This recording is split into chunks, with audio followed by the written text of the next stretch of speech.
out down around the curve. Yep. And then when he's, I don't know if you heard him say 5, when we started going faster, we were up around the curve, and then from here on out you go a lot. But down on the other side of the curve, you gotta run it slower.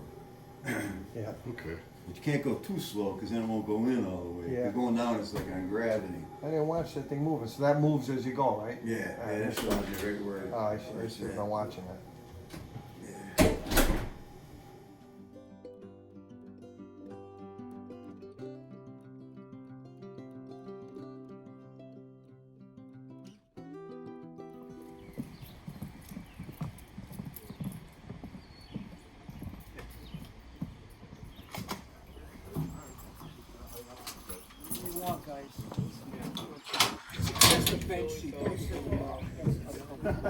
Over the valley. And the reason I ask is because, well, when we get down, you'll see the way the veins are laid out. But I didn't think about it till just now. But if you look out over the valley, I mean, the entire valley is underlaid with anthracite, just like in a big U shape. And so we're sinking from the surface right on the what would be the outcrop of the Clark vein, where it actually comes out to the surface. So.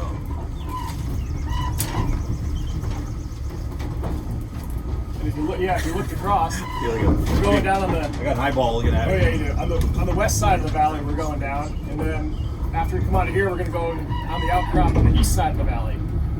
Get a mine. So we're going to travel both sides today, across the whole valley.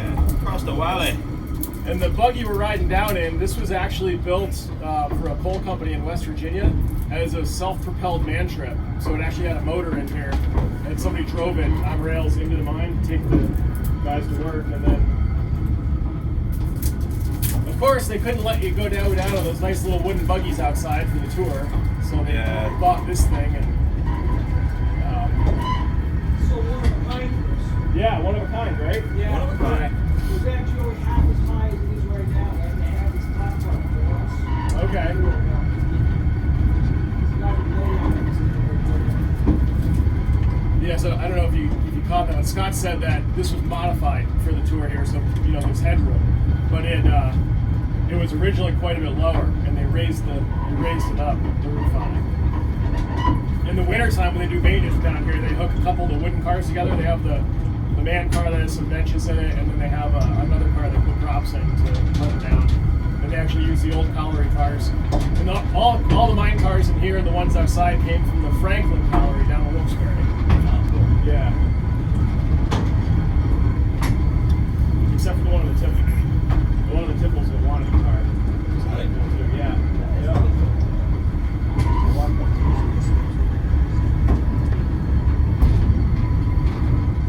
I was just kind of joking about it up in the ice shanty, but you can have confidence in this wire rope.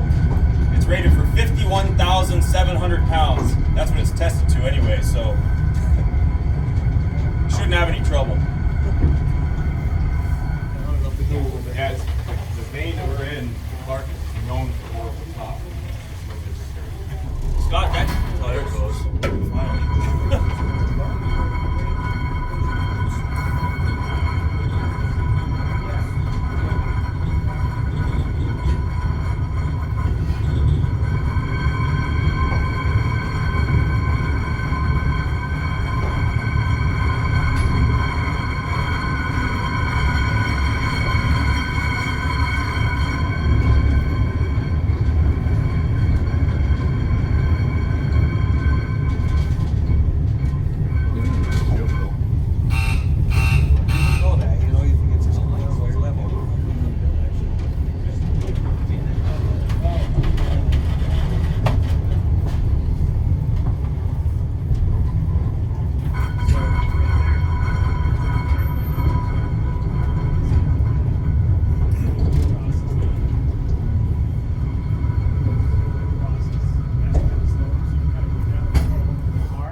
Goes through a rigging system in the middle of the buggy, and in case the main hoist cable were to break, which it'll never do, but in case it would, the car will stop on these two cables. So they go through like a bunch of pulleys, and then it clamps down on it.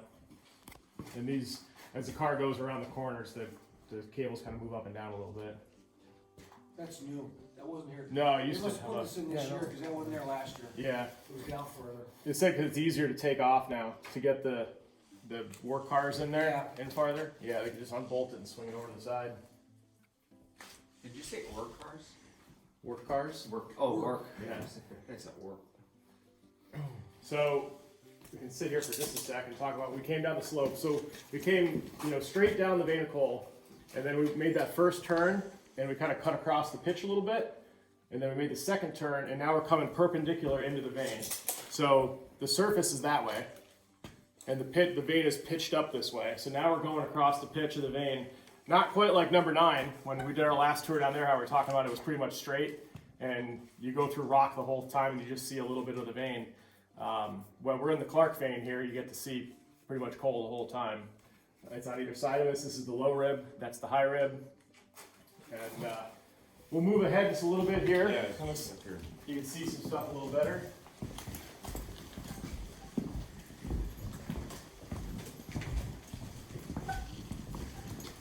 The timbering in here is very similar to what we're doing over at our Brooks Mine projects. It's just a standard anthracite timber plan with props every 5 feet, give or take.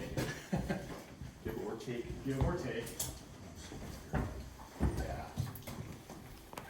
Can't chocolate yet. In my shirt Oh, I do. outside. I got some. I guess now that we're all here and together, I just want to reiterate how much we appreciate you guys. I see a lot, obviously most all repeat offenders. And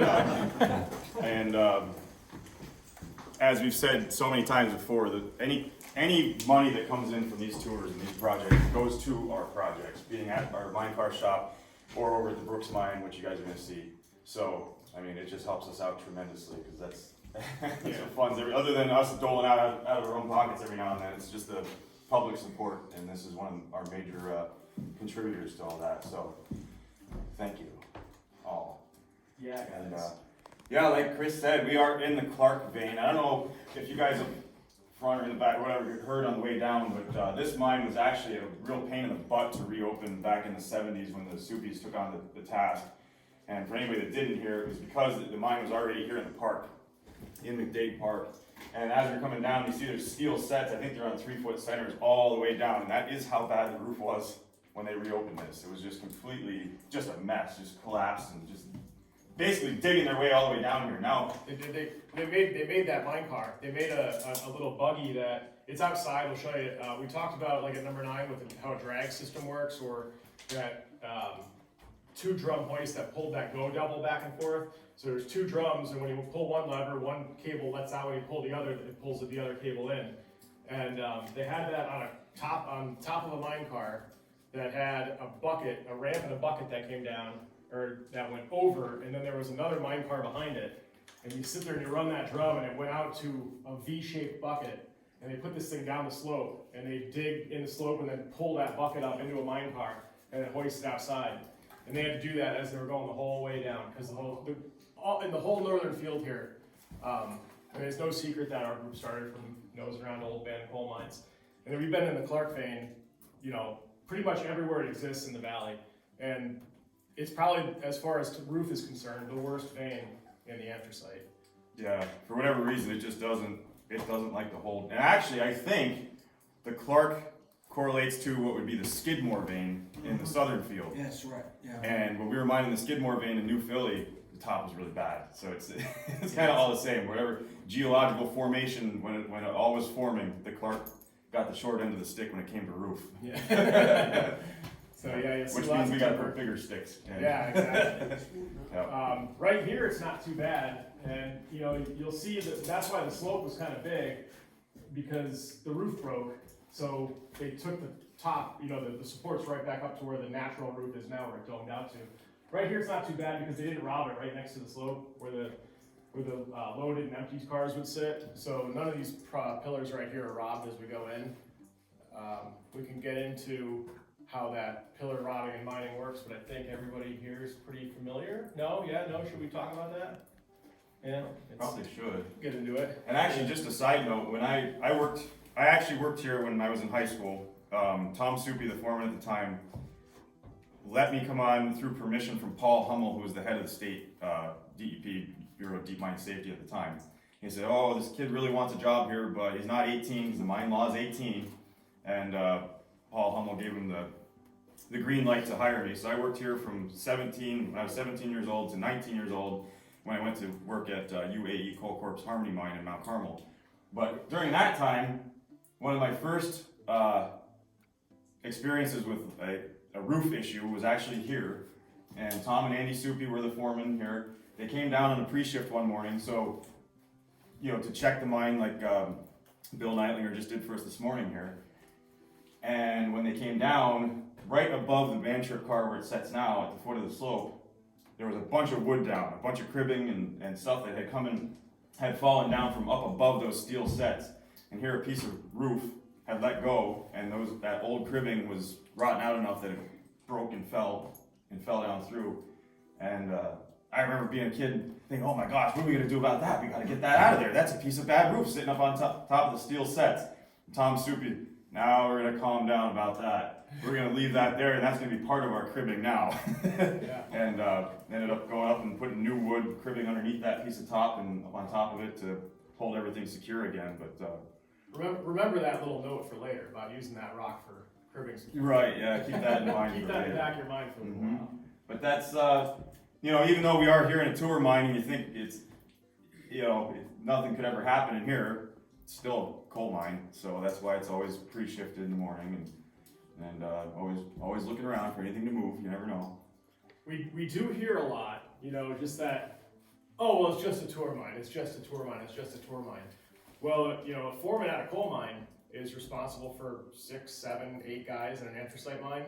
The foreman at the tour mine has to keep the public safe that has no idea anything about coal mining. So they have a lot more responsibility at a tour mine than, say, at an active mine. Now, at the active mine, you actually have a lot more, issues that have to come up, some more danger and stuff, but you still have to protect people that don't know anything about mining in this place, and children and everything. Mm-hmm. So it's no joke. Yeah, it really isn't. So, I guess as of here, as we stand here, like Chris started to mention, we have our pillars. That's the only reason we're still standing here, because this would all be down, be in the Clark vein.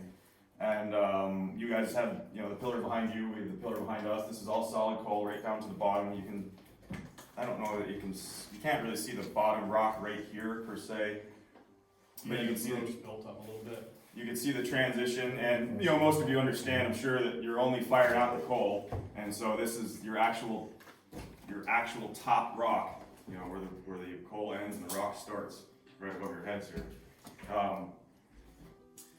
And as we go back, you'll get to see the pillaring, how the pillars are all set up. And I know a lot of you guys understand this because you're obviously mine geeks like us. But we came 1,350 feet down to the foot of the slope here. There's 1,500 feet of rope of wire rope on the winch. And I don't know how far back we're gonna walk. A quarter mile. About a quarter mile, okay. But as as you're mining in a vein like this, in any vein, any coal mine, actually, basically any kind of mining, you're gonna go through and do your development mining, and you're gonna leave pillars to support the roof all the way back to the end of your property line, or where the vein pinches out, or what have you. And then once you get all the way to the back, then you usually start robbing back. And robbing back is looked down upon in most of the coal region, just because of all the issues with subsidence and all the old stories of people getting killed robbing because the roof falls and stuff like that, big squeezes. But in reality, that's really where you make your money. Development mining you're producing coal, but you're not producing like you are when you're robbing. So you go all the way to the back and obviously start at the farthest point from the slope and start drilling into your pillars and take as much of the pillars the roof will allow. And then when it really starts acting up, move on to your next one and just leave the rest of that stump there.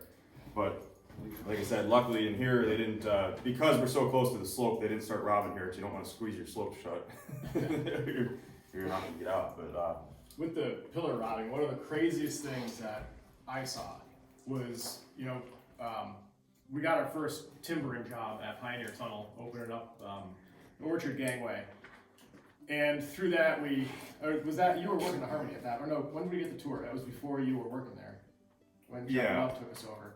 Yes. So we got this tour of Harmony Mine, which was, you know, it was pretty much flat pitch down in the southern field, middle field.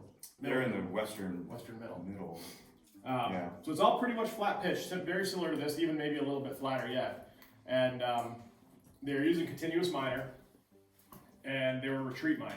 So if they were, you know, back this way, they were working back, and so say they were eating this pillar away here with the miner. So it's like a machine with a big drum on the front with teeth, and it just keeps running and drives into the coal.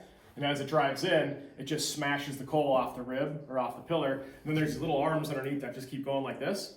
And it scoops the coal up off the ground, puts it on a conveyor belt, and takes it out to a shuttle car, which is basically a conveyor belt on wheels. And they fill the shuttle car up, and then that thing drives to the main conveyor that went outside. And they just run the little conveyor on the car, and it just pushes the coal off the car onto the main conveyor belt. Then they drive the shuttle car back to continuous miner. And they usually have a couple of those going around in a circle at a time. And I don't know how they figured it all out, because it's all with giant extension cords. I mean, extension cords are like that big around. It's all electric powered. Baloney cable, buddy. So these things are driving around and not running over each other's cords, and it's quite the engineering feat to make it all work out. But as they're eating away at this pillar, what they would do is they had probably not less than a dozen guys next to that thing throwing props in, like these size props, as fast as they can, and not getting too carried away, making nice timber work, because in about 10 minutes it's going to be gone. So they're throwing these props in and wedging them tight, all in the open next to the prop and next to the pillar. So they're eating the pillar away, and these guys are throwing all the timber in. And then they're looking at it. They looked at it for just a little bit, and the miner stops. Then it starts again. They said, okay, that's enough on this pillar. They knew from retreating previously how much they should take off that pillar. It's like, all right, so we left that one alone, whichever one I was on, this one, I think. So they leave that one alone, whatever it was. And then they move back to the next one. So they have this whole open area here full with props. These ones are already done. Now they move back to this one. And say they chewed half that pillar off, so Yeah, you can imagine. so it looks like this now. You know, this is all open. So now they back the miner up back to here, and they come in and they start eating this one now. And me and Banks and the foreman at the time walk back here. Now we're watching from back here. So the miner comes in. It takes about 1.5 cuts off that first pillar, and all of a sudden, boof, that whole roof falls back here at this previous one. Right where they put all those props in, just the whole thing just smashed down, toothpicks went flying everywhere, pillar exploded, coal went flying everywhere, and we're like, whoa! And Jeff's like, that's normal, that happens, that's how it works. So they know how much to take, it leaves so much, they move back to the next one, so that pillar is supporting the roof right there, and then when they move back to the previous one, they let that fall down, so it keeps it relieves the roof where they are at the present time. Mm-hmm. So that was wild seeing that. And they want it to too. It's not a bad thing. You want that roof to break, because if it doesn't break, you have all that pressure still holding onto the roof that's above you then, and that's where you start to get big squeezes and pillars start blowing out, and you don't want that. It's got to relieve itself. So you want to take enough. You don't want to take too much that it breaks when you're there. You got to take enough that it breaks when you back up. So it's a balance. And these guys by 2 minutes miners, they do it all the time on flat pitch like that, and they get used to it. They get really good at it. It's just one of those. It's just every day for them.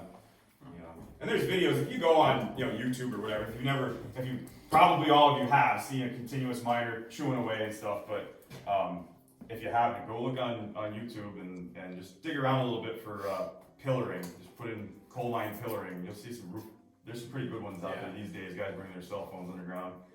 They get everybody griping in the comments. You're not allowed to do that, blah blah blah. Yeah, well, makes for a cool video.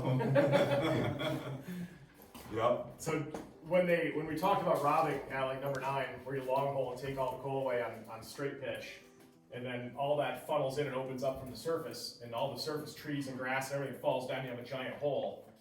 That's how it works with the pitch mining. Now you have a hole in the ground.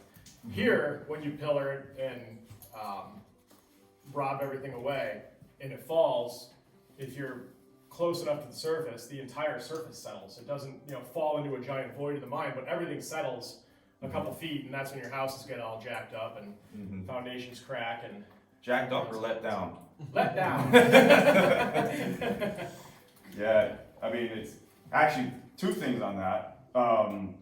One is in our abandoned mine experience years ago. This is kind of crazy because you'd never think, but rock acts differently in different places and different types of rock strata, and there's so many different characteristics and factors that go into this. But there's some places where the rock will just break, and it'll just break and fall. It'll fall big, maybe just a piece of false top will fall.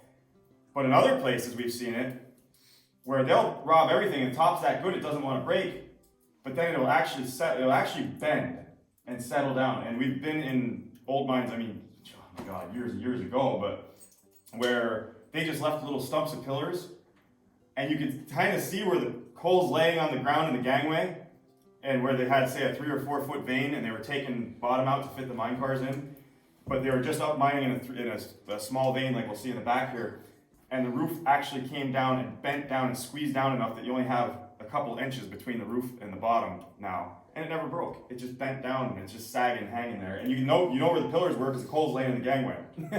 It's laying down off the vein and on the tracks and stuff. So it came from somewhere. There must have been a stump there, and the roof just squeezed it down and out. Blew it out. Nuts.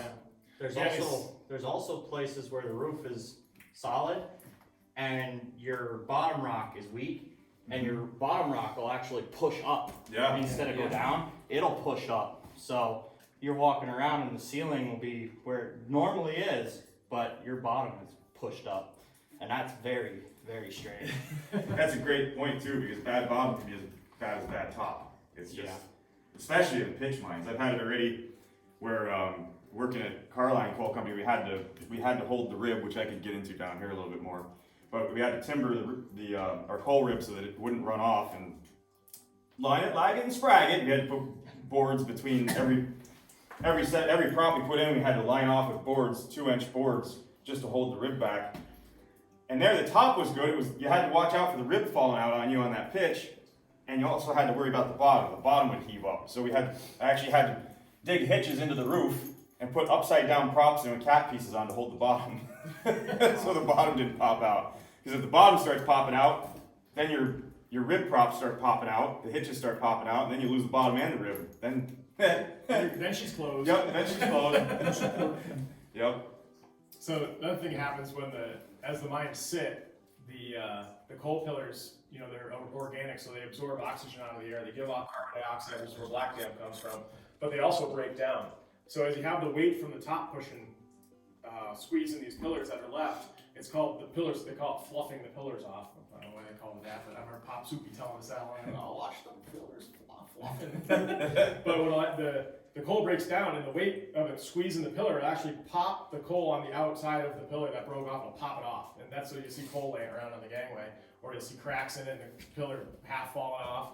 And then the pillar, now it's smaller, but it's still taking the same amount of pressure from the surface. And now the fresh coal that's exposed to the air, now that's going to break down until 20 years later, that'll pop off, and eventually the pillar's gone, and then the roof comes down. And as we talk about this, there's probably a subsidence happening right now somewhere between Carbondale and Chickshane. I mean, I swear, I'm pretty confident that every day somewhere in this valley a mine subsidence opens up, whether we hear about it or not. Some of them make the news, some of them don't. Some are out in the woods, some are in people's backyards, some are... And it could take hundreds of years to reach the surface too. Yeah. So it'll constantly... I wouldn't want to be around if an earthquake ever happened in this valley.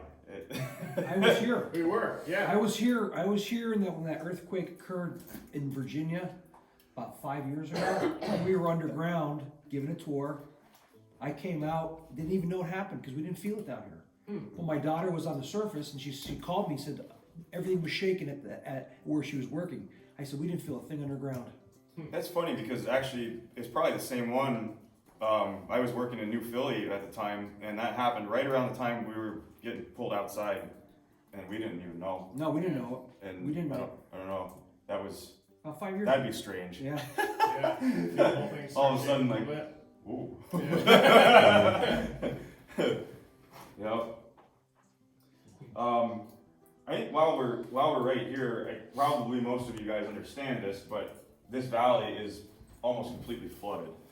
And Chris and I were just talking the other day to a couple guys about this valley being flooded, and there's a big misconception that all this water came from the Knox mine disaster, and it's something I always like to clear up. This valley is flooded. I mean, it's only vertically maybe 50 feet under us here. Yeah. If you look, when we get up here and we can look down the pitch, which actually gets blocked off Yeah, here. it's blocked off. I remember you used to be able to look down and see the water, but they blocked it No, off. they blocked it. Yeah, But yeah. it's right below. It's right below. It's right below the block. I mean, it's right below the water. Water level's only about 50 feet below us. Water doesn't make a good enough seal. Gotta put a seal. Gotta put a real seal in it. Yeah, well. But you know, the entire valley is pretty much flooded, and that created major issues back in the 50s and 60s and stuff. And so this valley, if you ever pay attention to how up here in Scranton it's called the Lackawanna Valley. Down in Wilkes-Barre, it's the Wyoming Valley, but it's all the same valley. Anybody other than Scott or Josh know why? Like why? I don't know if you guys know this or not. Why is it actually called? Why is it Lackawanna on the north side and Wyoming Valley in the southern end? I don't know, it's all the Banks. same Tell valley. us why. You have these veins of coal, just like this, underneath the entire valley, except for in one spot. It's called the Music Saddle. At Music, these veins of coal actually fault. How do I say it? Instead of running north and south up and down the valley, they all fault and come right up to the surface. They come up this way too, like this way. So It's hard to see. yeah, it all happens. The anticline. The anticline, yeah. Instead of coming just up over here, then they turn and they come Pitch up across the valley. If you're looking on the southern end, looking up the valley, you got this big canoe in front of you. Right in the middle of it, basically, at Music, the veins turn and come up to the surface and fault out and then go back down again. It's a geological phenomenon that completely separates the Lackawanna Valley and the Wyoming Valley underground, but you wouldn't know it from the surface. And that was the big difference. That's the dividing line of Lackawanna and Luzerne County. Every single vein, all the way down to the bottom Dunmore vein. They pitch all the way up, outcrop to the surface, and then come back down again. Which is why when Knox happened, none of the mines up here got flooded. There wasn't an issue. But what was the issue was that, some mines, the water comes all the way down from Carbondale and it goes all the way down here because all the mines are connected from the pillar robbing. And, but not just this pillar robbing, but you're by law. Banks, how big does your barrier pillar need to be? And what's a barrier pillar? Well, it's dependent on your vein, but your barrier pillar in general is not less than 100 feet of coal between you and another company. So if say we're mining here at Continental, and right next to us is Hyde Park, for example, we can go out to our property line, but between us and Hyde Park, we have to leave at least 100 feet of barrier pillar between the two different mines. That way, if anything happened, flooding, explosion, they shut down and just bad air, whatever, you have a complete separation between each company, each mine. That's a lot of coal to leave behind, Banks. Yeah, it is a lot of coal to leave behind. Good coal. You think we should leave that good coal behind, Banks? Well, since we're going out anyway, we could take a little bit more. How many barrier pillars do you think are left in the northern field? One. Who said one? How many He holes knows. in them? There is one barrier pillar left, and it's at the gravity slope colliery in Archibald. Out of all of them, for whatever reason, Hudson Coal Company didn't pull the barrier pillars at gravity slope. So while we're talking about water on this and barrier pillars and how all the water works and Music Saddle and everything, we'll start with Carbondale, Forest City, if you will, up that way. And when they started mining up there, they sunk their slopes and their drifts and their shafts and then proceeded down the valley down this way. And eventually one mine would run out of coal, so they close it and they move on to the next one. Well, when they close that mine, they shut the pumps down, they shut down everything. But if they pulled their barrier pillars, where's that water gonna go? It's gonna go to his neighbor. So now they have to pump all the water from their mine and from the water that's now flowing over from the mine, up valley from them. So when you're pumping, that's just taking profit away from your coal.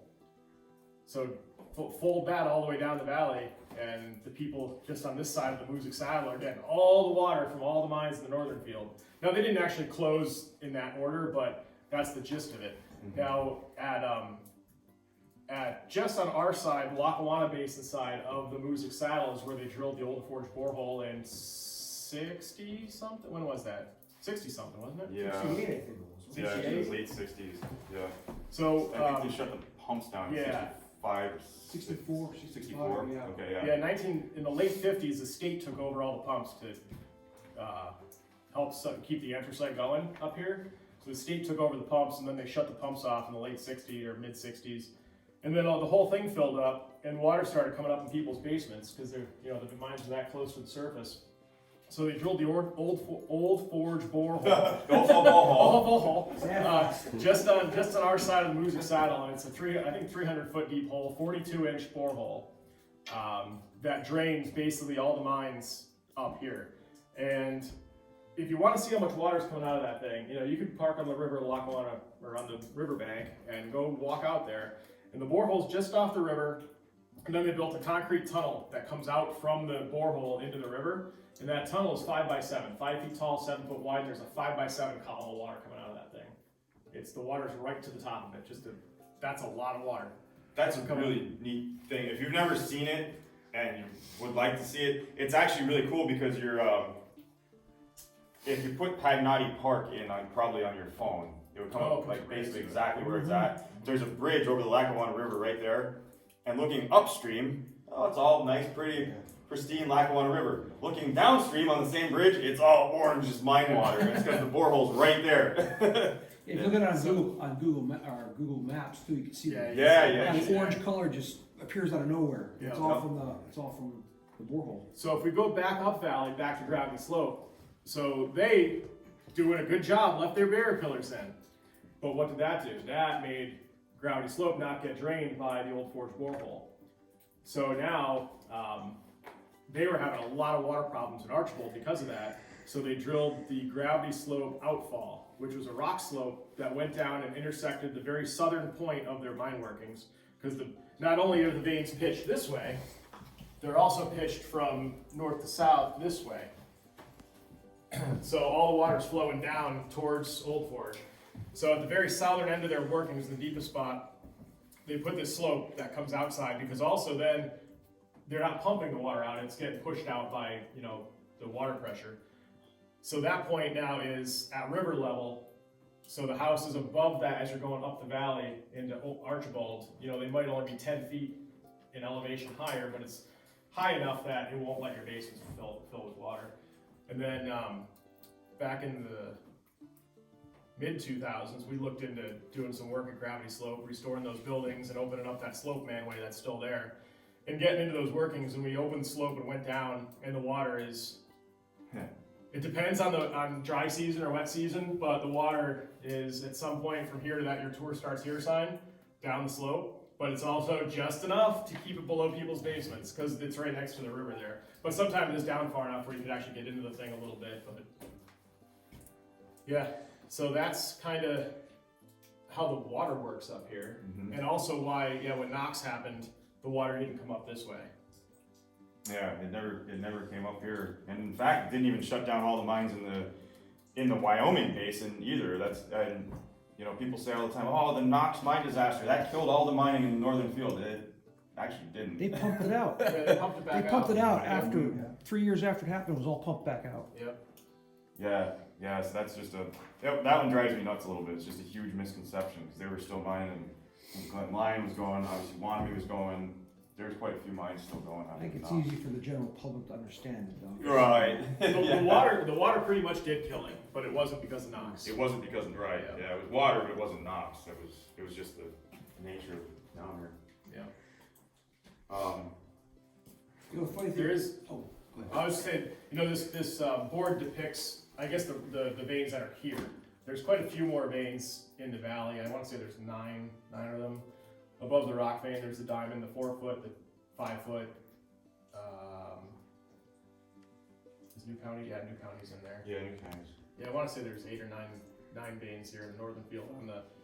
Most of them are on the west side of the basin. Over on the east side of Lackawanna, some of them got eroded away over there, but for the most part, there's a couple more veins up here.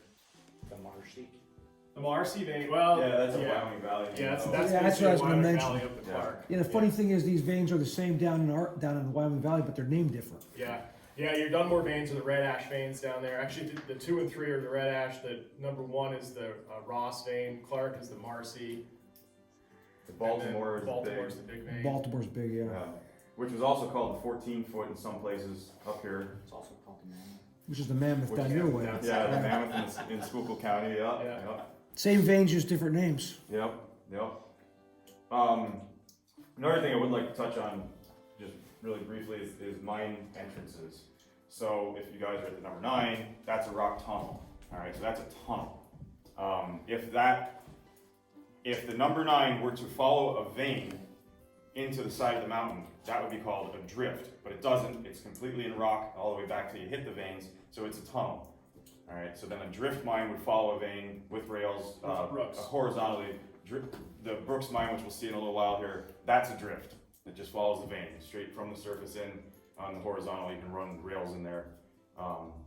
Anything on pitch or an incline where you need hoisting equipment is a slope like we have here, and shafts are only vertical. Everybody says, "Oh, I was down there in the shaft looking around." Shafts are only vertical openings to mines where you have a cage like an elevator, you know. So we're not walking around in shafts. We will see what would be similar to a shaft in the back. It's just a borehole, but just so you don't go marching around town saying, "I was in that 190 shaft." No, you weren't.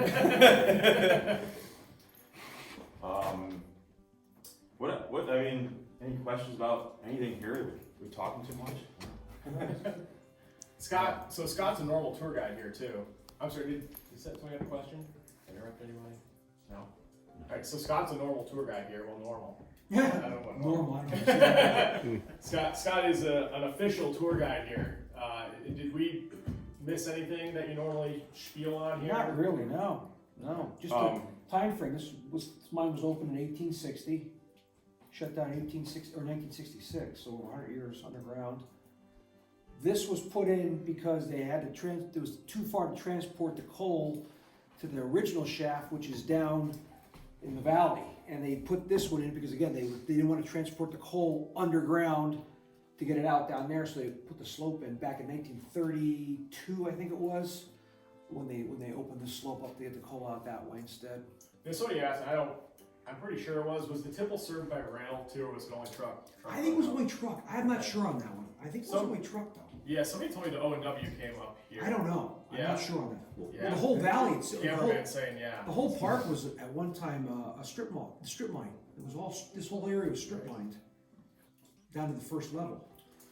Yeah, well, that's the other thing. When we first come in at the surface, we put some pictures up on the Facebook page. And on the website, when it's launched here in August, we have a lot more of the development of this mine. We have all the pictures from when they reopened this place. And the portal where we actually go down the slope is all backfill. The portal was really about 300 feet farther down in a big trench, because they, like Scott said, they strip mined it all out. You'll see when you go back up, because there's actually wooden props still there from the original portal opening. Right. Yeah, I mean, then they put the rounded part just for the tour itself. Mm-hmm. So what was the original operation? You were saying down in the valley, it was I guess a shaft. It was a shaft, yeah, right down in the industrial park. It's right down here in the bottom of the valley. That's where the Continental breaker was, and that they ran that through shaft. But like they said, it cost them too much money to transport the coal underground from up here, so they put the slope in here to get it out faster and easier. You said that was in the 30s, and they put the slope in? They put the slope in the 30s, yeah. Originally put it in the 30s. Cool. And you have to think, as you're mining up, you know, if you're starting in the base of the valley and then you're mining up the hillsides and get farther away, you're literally, if you're mining up here and you have to get the coal out by the shaft, you have to drop it back down underground even farther. You have to have internal slopes, just like this one, but inside the mine. Or rock tunnels even. You'd have to drive a rock tunnel from here over to the next vein and then take it out the next vein back to the shaft. You could, but that's all expensive too, driving rock tunnels and everything, where you could just, keep driving out. Most likely the slope was driven, I don't know if it was, but most likely it was driven from the inside out. It was driven from the inside out. Yeah. Most time they were.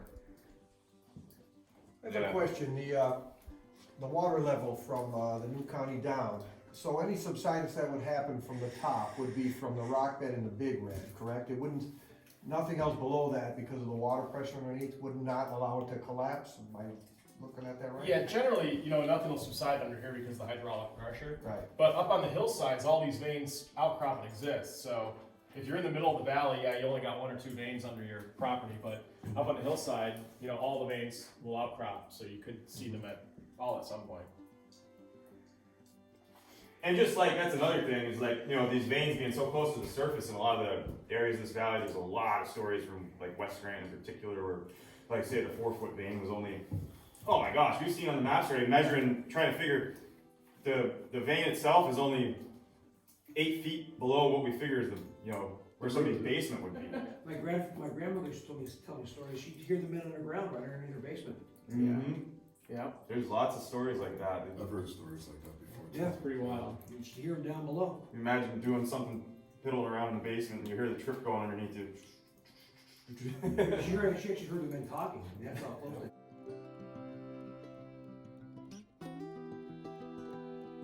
Actually, yes, that's a good question. So in the summertime, when it's warm outside, well, we'll start with the wintertime. So in the wintertime, generally, the fresh air goes into the mines on its own, because cold air is heavier than the mine air, so it always wants to sink.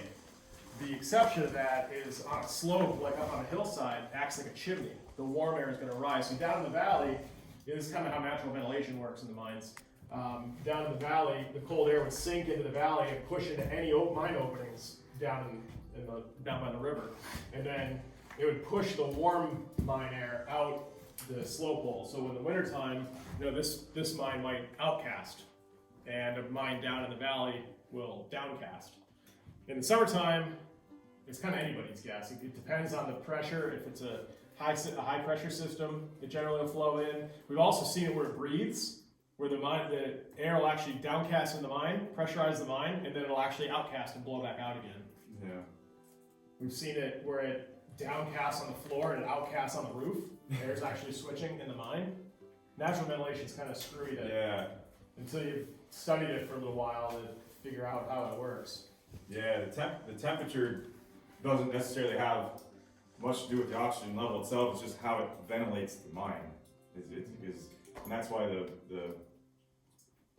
different mines have different setups. Like even Pioneer Tunnel. If you go to Pioneer Tunnel, which we're trying to get a tour there at some point, they have a blowing system. They have a fan that actually blows into the tunnel instead of sucking the air out like it is here. Their fan actually pushes into the mine and then it actually ventilates up on top of the mountain. So, but they don't even need to run it. I think the thing runs. I think it sits there and spins. There's that much natural ventilation as it is because, like Chris said, they have such a great elevation change from where the tunnel goes in to where the air is coming out way up on top of the mountain. It's just It just sucks it in. mm-hmm. What do you use to measure the airflow, Max? Anemometer. We'll do that up ahead a little bit. Yeah, we'll get more into the ventilation, I guess, with the fan and stuff down there. Yeah. All right, let's take a walk.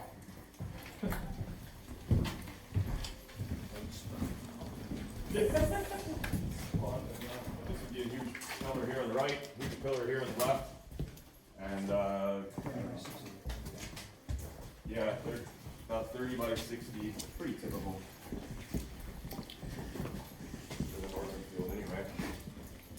And you notice how the pitch changes, at least right here anyway. It kind of dives off a little bit more. So the pitch of the vein changed here, quite a bit. Here actually.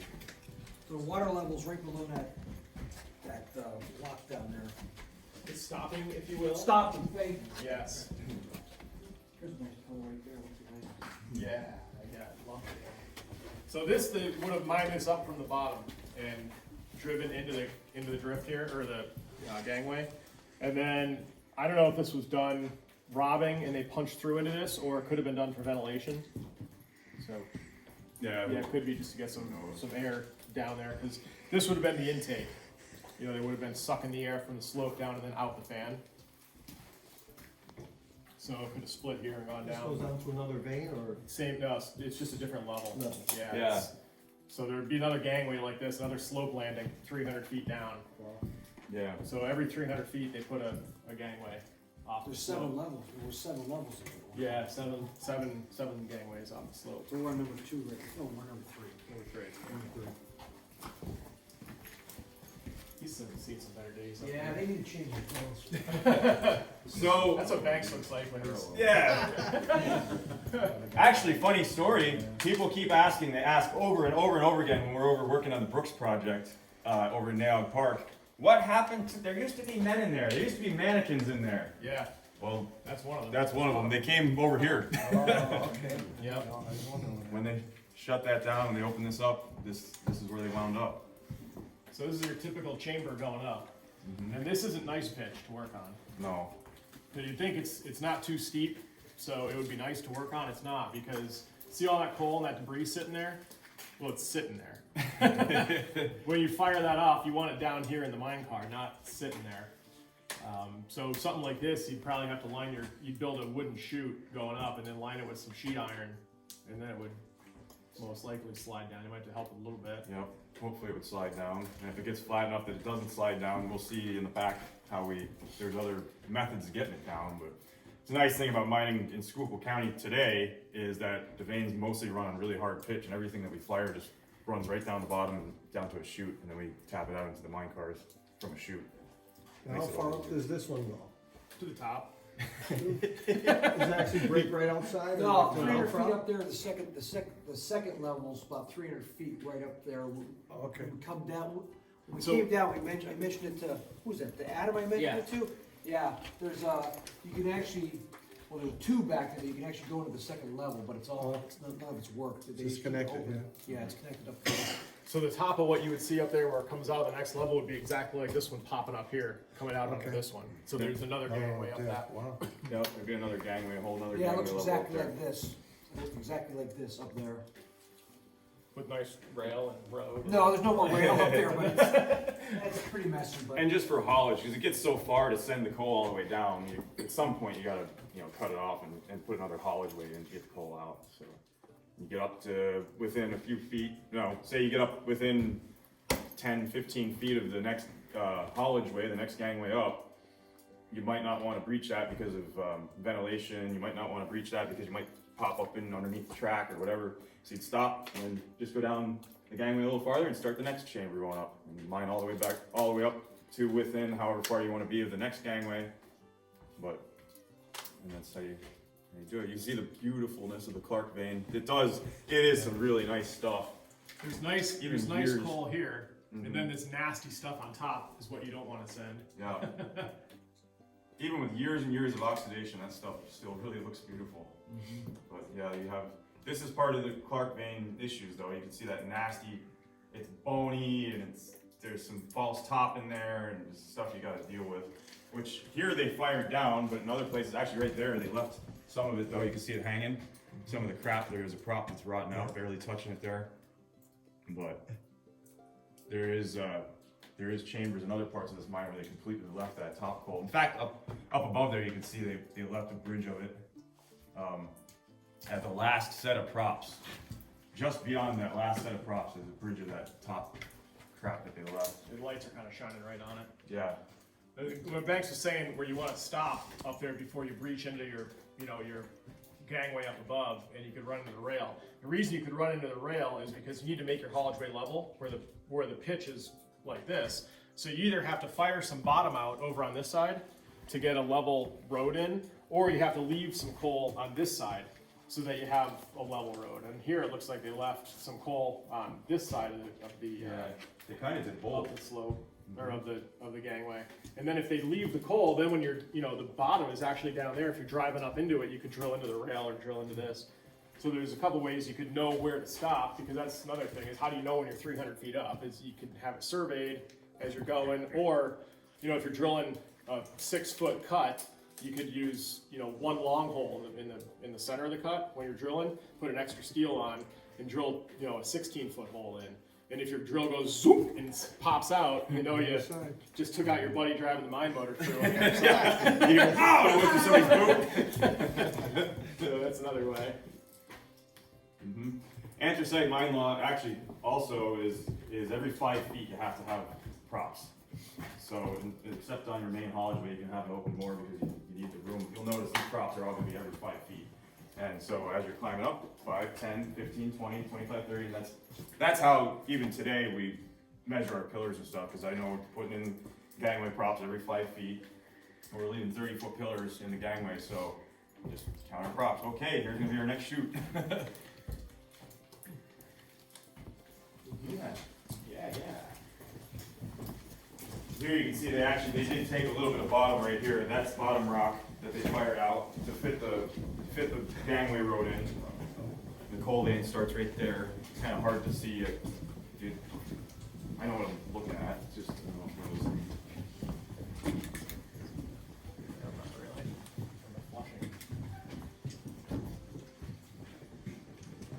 So this is an intersection here where it got really wide, and in wide spots like this is obviously where you have the most of your roof falls in a developed but not robbed section, and that's why you have all the cribbing and stuff here. And you can see there's a shell, there's a scab there of some crap that they're holding up with all this roof support. There's a bunch of flushing you can see up here too. They flushed in from the surface. Mm-hmm. I think that looks nice. That's all that cribbing up there? That's all new. Oh, cool. Good stuff. Even that up there, when you shine your light, that's all new too. Yeah, I gotta keep after this. This will get nasty. Big open. It's a big open, that's the problem. Yeah, so this is flushed up there too. If you look on this side, when the Soupies opened this, they were involved in the flushing projects too, so they determined this needed some extra roof support up there in the old working, so the vein is robbed. So even though this rock tunnel goes behind it, you still, it still needs to be supported up there. It's a huge open chamber. I think we're getting into the robbings going this way now. And so they flushed it. And some of this silt just kind of came back down, but this was all flushed in from the surface. I remember growing up, they had those flushing openings all over. Yeah. Everywhere. Mm-hmm. And, That's where the escape pod here came from, Yeah. which we're going to talk about when we get back to that thing. It was used on that job. Yeah, we have one right off in front of our house. Oh, yeah? Cool. Was it borehole or actual pothole too? Pothole, they Yeah, dropped cool. us down. Yeah. Went on the side. Was there for a while. Yeah. Watch your step on the bright orange frog. I was over. Right back.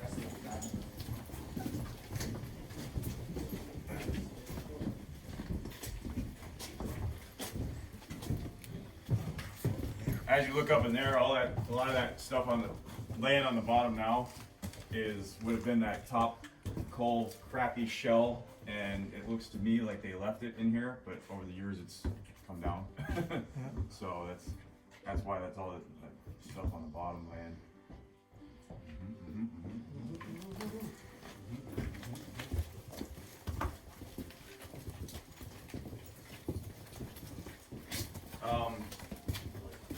In terms of haulage, this would have been a regular 250 volt DC trolley wire locomotive. Actually, this was a cable reel locomotive as well. But we can actually get more into locomotives and stuff when we get back to the shop. That would be fun, because we can't run too long here. They are going to start tours at some point, around 11, I guess. So, this would have been your typical mine locomotive back in the day, pulling the cars through on the trolley line. There was all different types of mine locomotives, but mostly here in the anthracite there were trolley wire locomotives like this, or storage battery locomotives. And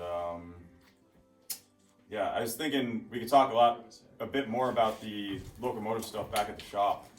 Yeah, the only thing else I wanted to mention about this one, Banks, so it was unique, is that see this thing on the top here, with this bearing that would have spun. This was a cable reel locomotive, so this would have been used in gathering service, not in main haulage for taking cars up and down the gangway. This would have actually gone into chambers on a flatter pitch to go and pick up the cars and assemble them into trains on the gangway, and then the main haulage locomotive would come, which is usually bigger than this, and pick up 10 cars at a time and take them back to the slope. This would pull 2 or 3. And there would be a big wheel on top here that'd be like an extension cord, and that would actually be geared into the drive system of the locomotive. So they only ran the trolley wire on the main gangway, so they'd hook on the end of it's like a giant extension cord. They hook it on the trolley wire, and then they could drive the locomotive into the chambers, and then the wheel would unspin as it drove, and then as they drove back with the car, it would wind itself back up. And they would either be a big wheel on top, or some of them had like a drum inside the end of the locomotive here. But this mine motor actually used to be up at Nayog Park too, outside the drift at Brooks with the other 3 mine cars.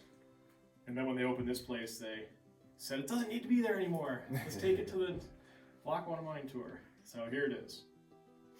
A little bit of history. What year did this tour open? 85. Yeah. And this thing is old. I think the data plate's still on it Yeah, somewhere. it's right there. Yeah, does it say the year it was built? I think it does. It's old. No.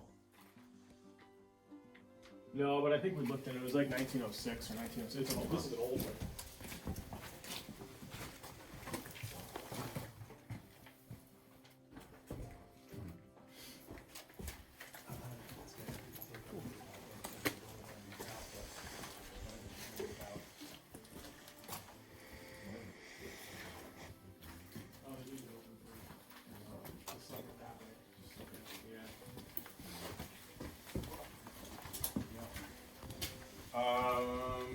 What else we got? If you notice the kind of a funny thing, there's benches across that car, and they would be man trip benches, and notice they're not like flat because you're coming down the slope, so they make it a little more comfortable coming down the slope.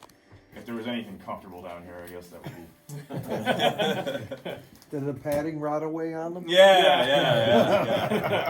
Yeah, the cup holders are gone too. Yep. Son of a bitch. Ashtrays, yeah. The heat doesn't work anymore. Those actually pop out. Those seats pop out. Yeah. You use it then for actual Coal coal or haulage. regular Yeah, car. coal haulage afterwards. And that there is like a mine car, repair pit.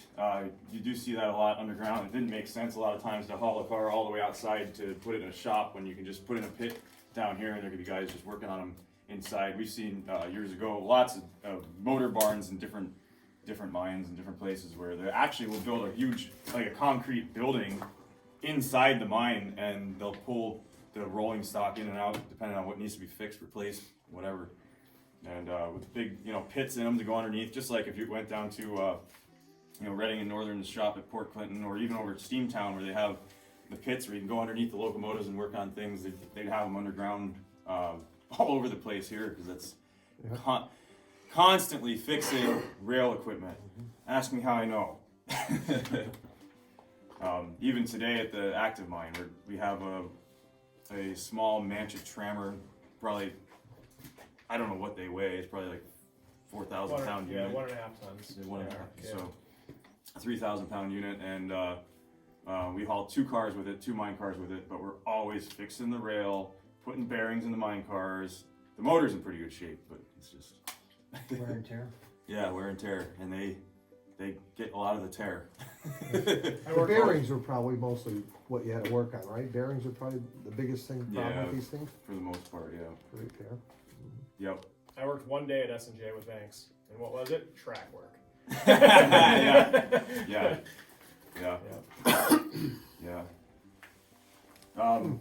This here's a chain conveyor. These are used every now and then. We did have one at S&J years ago when I worked there.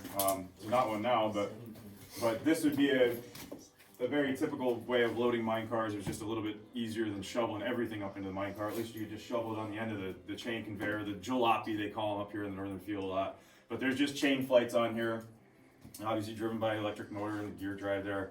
And they're nice in a way, and they're a pain in the butt in a way. Because if you're mining in a small vein like we are, and you're taking a lot of rock out in the gangway, and that was where we had it, was in the gangway.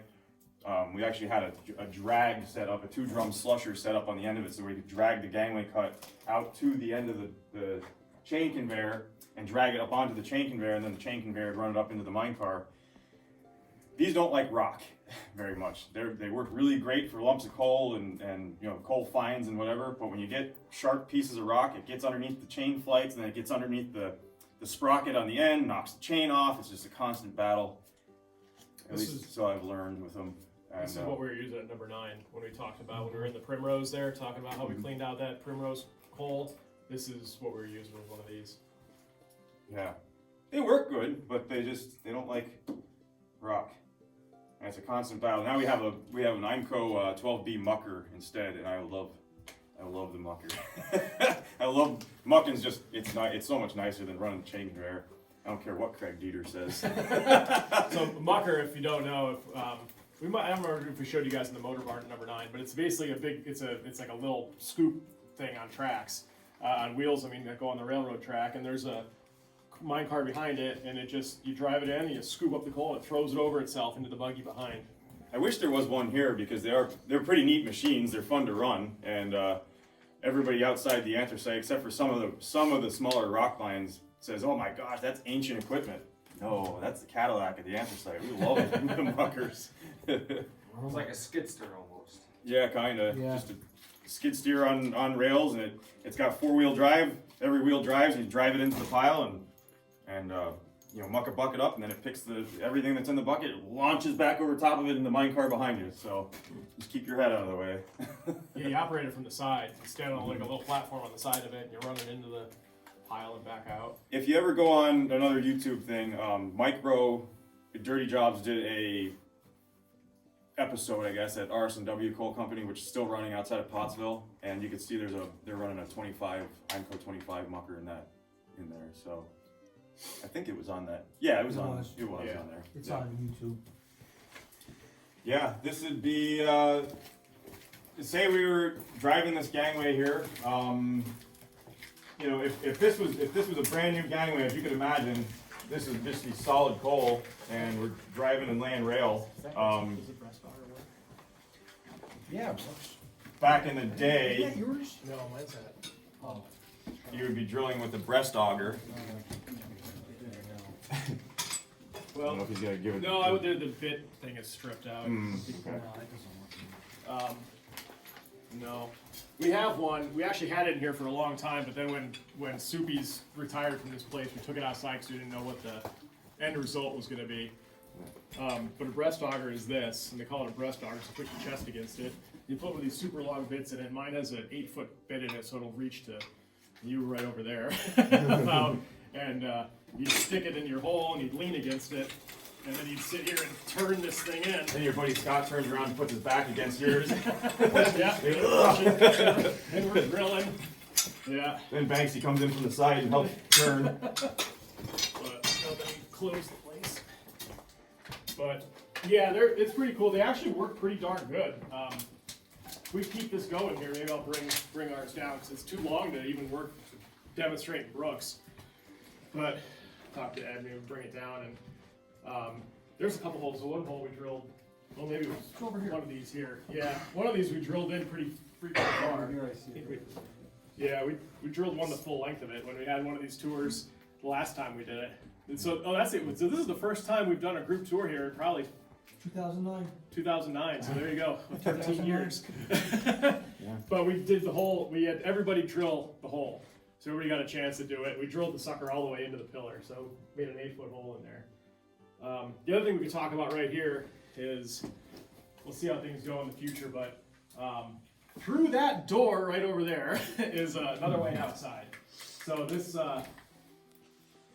that stopping there, they have cracked open just a little bit so that the other fan can suck some of the air out this way, which we can tell a little fun story about that too, when that fan goes down. Yeah. But, you can get outside this way. It's called the New County Escapeway, and that escapeway is on the other side of Snake Road. Maybe we can take a drive up there. Yeah, on the way should, out. yeah. We can drive up there. So to get out, you would go through that door, and then there's an inside slope. So just like we came down this slope, there's an inside slope in the mine that doesn't go outside. The hoist would have been inside the mine for it, and they would have pulled cars up or let them down. They would have pulled cars from the lower levels up that slope and let down onto this gangway to get pulled outside here, or they would have taken cars from here and let them down and out the shaft from going back that way. So you would travel that inside slope up 300 feet to the next gangway. Then there's a rock tunnel that cuts back to the New County vein, which is the next vein above us. And then you go in that vein, you kind of make a U-turn around a pillar, and then there's a chamber that goes outside. and then you follow that chamber out, and then there's a ladder and a tube that you crawl out, similar to what you guys did at number 9 when you climbed out that tube. It's kind of at the same, but the pitch is super slow. You know, it's only, when you say slow pitch, it's pretty flat. You know, The hard. tube's only about 30 feet tall. 30 Yeah. feet too. It's not like the one that on the number 9. Right. Mhm. Yeah, and this one has a big fan screaming away on top of it too, so you can't hear nothing, and the wind's. Yeah, we traveled that a couple times, but it's not, you know, it's not safe for the public because it's not all fully timbered, and it would just be an emergency escapeway if something happened with both other ways out of this place. Yeah. But they also mainly have it because, so this is the only mine, correct me if I'm wrong, in the anthracite running right now with 2 fans. Yeah. Because the air is so bad here. So there's a fan that ventilates just the tour itself, so there's a bunch of stoppings to stop everything from, you know, bad air getting sucked into the mine. But then there's also another fan that ventilates all the old workings around this place. So that's when we were talking about over at the Lehman Slope 179, that fan has to be running because that fan all the way over here actually ventilates over there too. It uses Lehman as an intake airway. So it sucks air down there and then it sucks all the bad air, all the black damp out through the New County vein and out through there. They did have an incident here once where the number 1 fan, which is what they call that across the river, number 1 fan went down. Across the road. Across the road, yeah, not the river. So they leave the door cracked so that you know, it could suck some of this air out through there. Well, when that fan went offline, the number 2 fan, which is ventilating the tour here, started sucking all the black damp through there into the workings, into the mine tour, and safety lights are going out. Mm-hmm. So. Yeah, that was if you notice here, as you stand here, you can, if you breathe out, you can see your breath going. Now, if that fan, if the number 1 fan shut off, it would change direction and be coming the other way and be drawing the black damp into here. Strong and well, no, not quite. There's a story about one of the tour guides, I guess, at one point came back here to do the safety lamp speech, and the safety light's out, and couldn't get it lit. Goes back to call outside. There's something wrong with the safety light. It's out and it won't light again. What? Wait, what? It's getting a little hard to breathe. Yeah, that means there's a problem. Yeah. So, the safety lamp obviously was a lifesaver. I don't know if we really need to get into the details of the canaries and all that. You guys, I'm sure, understand most of that stuff. Scott's he's gonna do his. Oh, okay, yeah, you want to do a regular spiel? Well, no, I mean the light thing. Oh, okay, yeah, at the light thing, yeah. So we won't get into that too much here, but what's the other cool thing they had set up here is when you talk about the drilling stuff, you can, you know, push this down. Fire! Yeah. Too late. Yeah. Yeah. These That's the Hollywood part of it. Right. sometimes you set That props. doesn't Just sound too bad. No, it doesn't. You know what that was? It doesn't shake all the coal dust off the rib and off. yeah, the your shirt's not going like Yeah. this. That was actually, they said that was actually Tom on the back by the airlock with the metal door. He was just pounding that. Oh, that's what the sound That recording. sound, Oh, that's yeah, funny. all it is. That's all- That sounds good. Yeah, it sounds sound good. Sounds good. Sometimes you put props in just to scare the roof into staying in place. You don't even have to connect them. That one down there, it just knows it better not come down. Yeah. Scare the roofs into staying in place. Scott, you could use that. I love that stuff. Yeah, I will. So a couple other things we could talk about quick while we're here is some of this is an old electric drill, and you know what you're using now is an air drill, and generally they'll kind of stall out before they wrap you up too bad. But these electric drills, you know, they're running off the trolley cable, and they have a lot of torque. And if you're drilling through the coal and the end of your bit catches the top or catches a little piece of rock, this thing will wrap you up so fast and punch you in the face, knock you out, break your arm, all kinds of badness. Then standing in water, you got those electrical cords, and things weren't exactly grounded like they should have been back then. The air drills will hook up though. When we were drilling the banana tunnel at Brownie's mine, well, named the banana. I don't know if we ever heard that story, but named the banana tunnel because it was our very first underground job, and John let me and Banks drive this tunnel, and well, Yeah, they're Mike supposed A to be was at the time too. Mike A, yep. They're supposed to be straight, and you use your safety lights. You know, when you're firing your cuts, you hang them from the center of or you just hold them at the center of the top, the roof, and you sight through the two of them, and at the end you put an X on the middle of the face, and that's where you start lining your shot pattern. they're supposed to be straight, but when the tunnel kind of goes like this a little bit, you name it the banana tunnel. So that was its official name. But we were drilling through, it went through 3 veins of coal. And when we were drilling the first one, I was running the drill and Banks was back doing something. And well, with the end of the bit hit the rock and that thing wrapped up. It hooked and spun my arms around like this. And those things have like a motorcycle throttle on them to make them go. When it wrapped me up, it twisted my hand to on. And I couldn't just let go. So if you let go, now the air hose is wrapped around your arms too. So if you let go, the drill's gonna keep on spinning and it's gonna wrap the hose around you tight. So bangs, bangs, bangs, bangs, bangs. So Banks pinched off the air hose, unwrapped ourselves, and Yeah. it's all fun stuff. Back in the days of figuring it out. And now it makes a great story. Yeah, that's right. We'll take a walk back. So we're gonna leave the Clark bed. We're going to leave you Clark bed. We're gonna go back through the solid rock to the Dunmore number 1.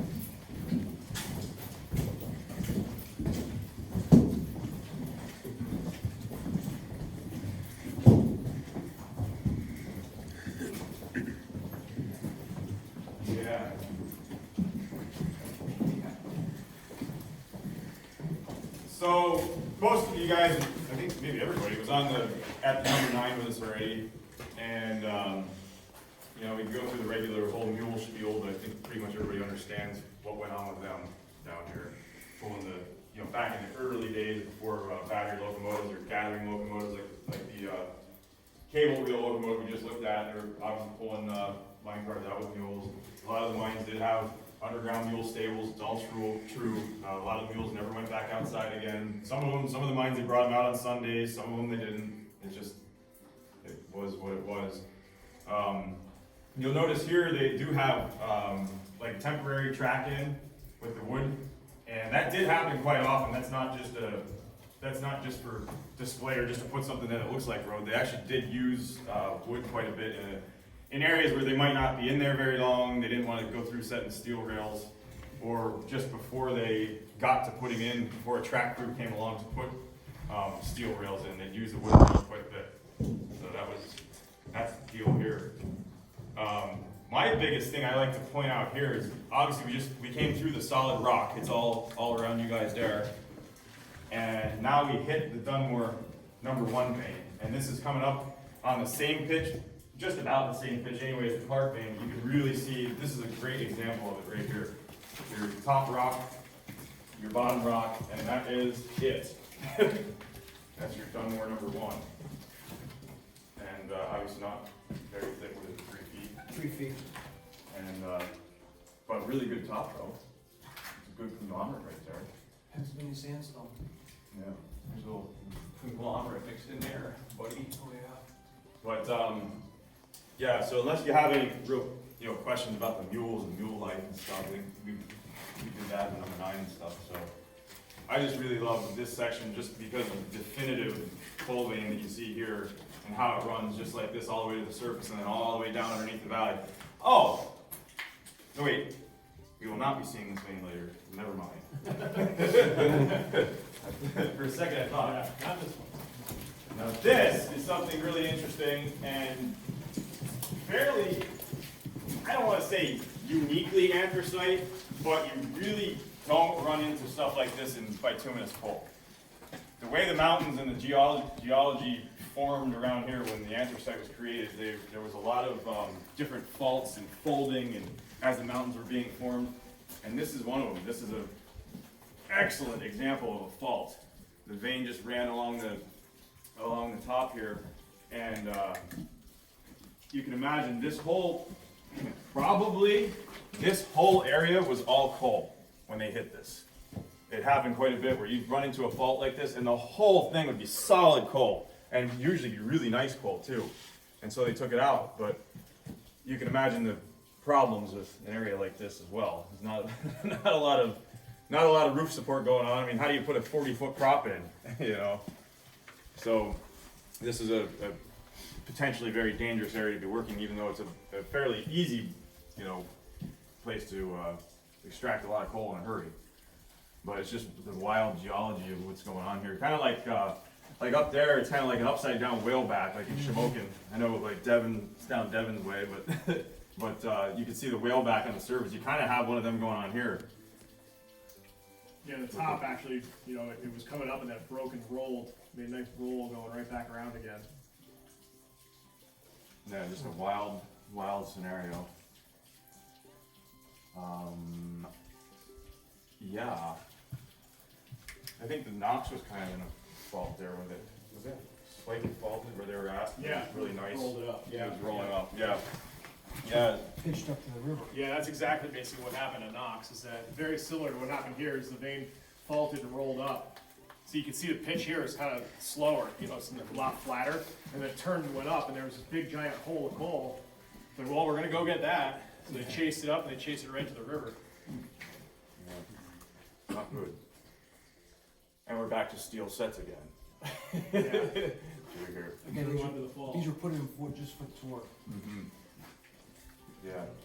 I don't know how far this faulted area goes. I think it kind of pinches right back in there. But No, it goes back. There's does it keep going? Yeah, because there's chambers back there. It's been since I was like in high school since I was back there. Yeah, there's chambers back there. Yeah. Some- No, actually. They're trying to fix that again. I don't know. Yeah. Years ago, there was a button somewhere here in the little hand would wiggle and get people to start. Oh. But This is that's one of the other mannequins from Brooks mine. It's that one and the guy in the front. Cool. So yeah, now we're going to travel down the rock tunnel. So this is driven through solid rock to get to the Glenmore number 2 vein.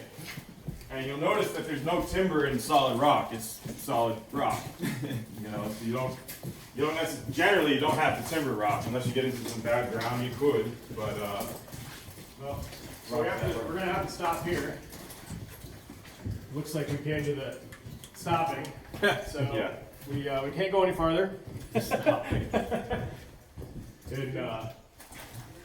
the active mines, you know, at the last safe area, you have to hang red stopping markers. You're supposed to. Yeah, you're supposed to. More of a bituminous mine. Bituminous, thing, yeah. Yeah.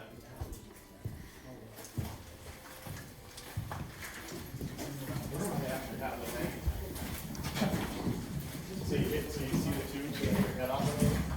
Actually, as we're walking back, another interesting thing that a lot of the anthracite mines did, and you'll find, you know, we saw this a lot years ago when we were going through a lot of the abandoned mines. Generally, they only drove rock tunnels big enough for the mine cars to fit through. So this one's actually pretty big. They had big, I think they're 5-ton cars, and then they'd be loaded up on top. But there's areas like back there by the Mule where some of the smaller guys are bending down a little bit. Well, that's all the higher they wanted, just enough to fit the mine car through. So if you're only mining small veins and you had little mine cars, well, they wouldn't drive the rock tunnels for the comfort of the men. They would only drive them small, you know, big enough for the loaded cars to fit through. And in a lot of the anthracite mines, they did have underground offices because the mines were so big that they had underground offices. They had, like I said earlier, the motor barns, hospitals. Most of the mines had hospitals in, like at the number 9. And just for basic medical attention until they could get whoever might be injured on the surface to the surface. But this would be set up like a foreman's shack, and you could have foreman's shacks underground. You could have lamp houses underground even. A lot of times when they were working different veins, some veins were not gassy, and you could have an open light like a carbide light or an oil wick lamp and be just fine. They didn't have the methane. Then other veins in other parts of the mine might have had a lot of methane. And say the Clark vein in the Dunmore 1 had no methane, but back here in the Dunmore 2, oh boy, it got gassy. And you cannot work with an open flame lamp in a methane environment because you can have an explosion. You obviously, you guys have heard the stories about mine explosions, but if you build up anywhere between 5 and 15% of methane in your atmosphere, you have an explosive mixture. So in a gassy vein, a lot of times they might have like a foreman station or a lamp house as you're going through the mine, and you'd have to literally stop, possibly check in. There's a peg board here for everybody that worked in this section of the mine. You take your peg from the outside as you're going to work, put it on the inside, that's the way they know that you were in there, and maybe take off your carbide light or your oil wick light and trade it in for just a safety light, and that's all you have to work with all day long. And the safety light that's out there on the chain conveyor is really nice compared to what they had to use back in the day, the old like Hughes Brothers lamps and stuff. They didn't have a glass even on them. It was just a gauze screen. So being down here with with just that to work with, just trying not to blow yourself up with something. Even today at the mines, you're supposed to tag in and tag out. Anybody that goes underground, you're supposed to move your peg over, or if you have a brass tag, this one's got pegs, some have brass tags, and move it in and out. And then you have a corresponding brass tag on your belt, or somewhere on your person that's stuck to you. So there you go, there's mine, upside down. So it's got my name and my number on it. I've always been 11 for whatever reason, so 11's my number wherever I go. And yeah, that's that. A lot of times that was the case. There is some old Horgan pictures. One in particular I could think of where it says they're at a intersection on a gangway, and there's a sign that says no open lights, and they're handing out, safety lights. So that's, you're working the gassy veins away. Yeah, it's a cool picture. Yeah. Even today, it wasn't that long ago. It's since I started underground that they actually went to, you're supposed to have an actual electronic gas meter on you. This is working.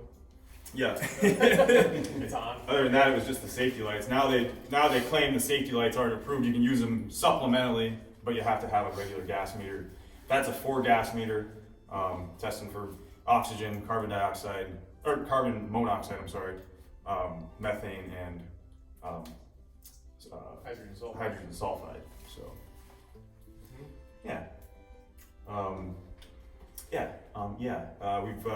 We got some good airflow right here. Yeah. So, one of the foreman duties in any active mine today, and even here, is to check your airflow, make sure you have enough air going back to the different working sections to get rid of the potential gases, clear dust, clear powder smoke. Powder smoke's another one. Every time we fire, at the active mine, we gotta go set for a while and let the smoke clear. You can't even see. It smells good, but you don't really want to be breathing it. And the way you measure your airflow is with an anemometer, so that would be that. There you go. Go ahead, do it. All right, so you want to check a minute? We're doing a minute or 30 seconds? What do you want? No matter. That's all you can do the math for. You're doing a minute, there you go. So we'll go for a minute, just so we're gonna move this around. What Chris is gonna do is he's gonna take this anemometer, he's gonna go all around this rock tunnel here, and in all different sections. Now you see right there, it's slowed down a little bit because Mark's standing in the airway, but there might be different. No, that's all right, because there could have been a prop. There would have been a prop there. Yeah. So you go all the way around. Who knows? The air might be moving a little faster along the top than it is along the bottom for whatever reason. I mean, you just never know. So you go all the way around to get an accurate measurement.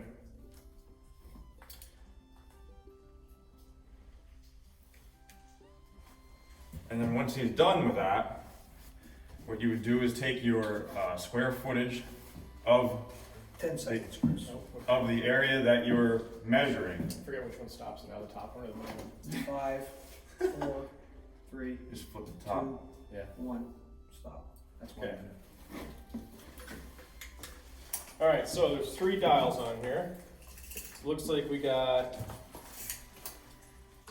150. Okay, so if you hold him, you got your yo-yo? I got my, okay. So how wide is our tunnel here?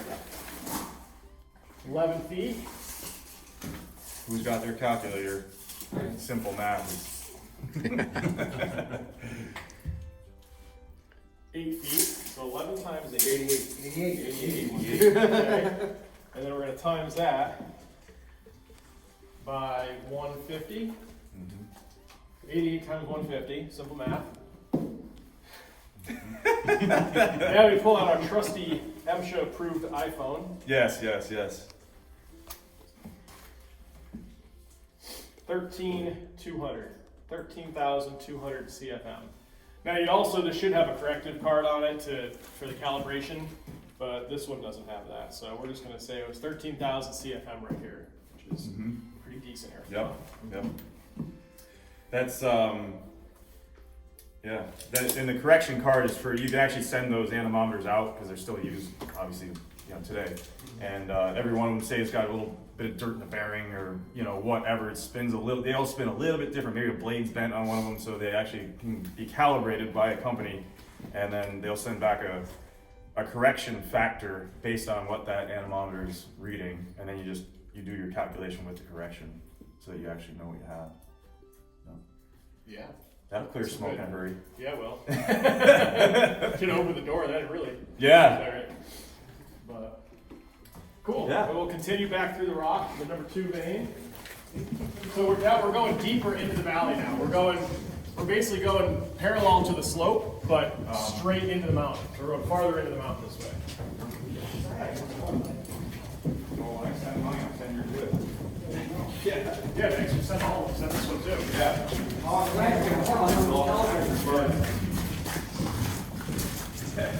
Just a little 1 foot. Just whatever it is. That always makes me wonder. Is this the number 2 and then that's the 3? And the 2 just pinched out here? Yeah, you wonder. And the only way to know is to drive the tunnel farther and see if there's another name. But boy, I'd be surprised if that was the 2 and this is the 3. But my maps say this is the 2, so this is the 2. Chris, these are for what here? That would hold the timber. Oh, for the collar. So somebody thought this rock right here was a little loose, also because it comes under the main. So here, that's a good question, Mark. So rock doesn't stick to coal; it has to be held up by something. So since this leader vein was right here, what we all look at is a little vein of coal. All this rock right here isn't being held up by any other rock. It's just supported on its sides by the rock on either side. So if this cracked or anything, it could fall down. These are hitched to the side, these steel supports, because they would have had a collar across at one point in time on each one of these with cribbing to hold this rock up. But they've apparently determined right now that that doesn't need to be done, but at one point in time, that's what they were for.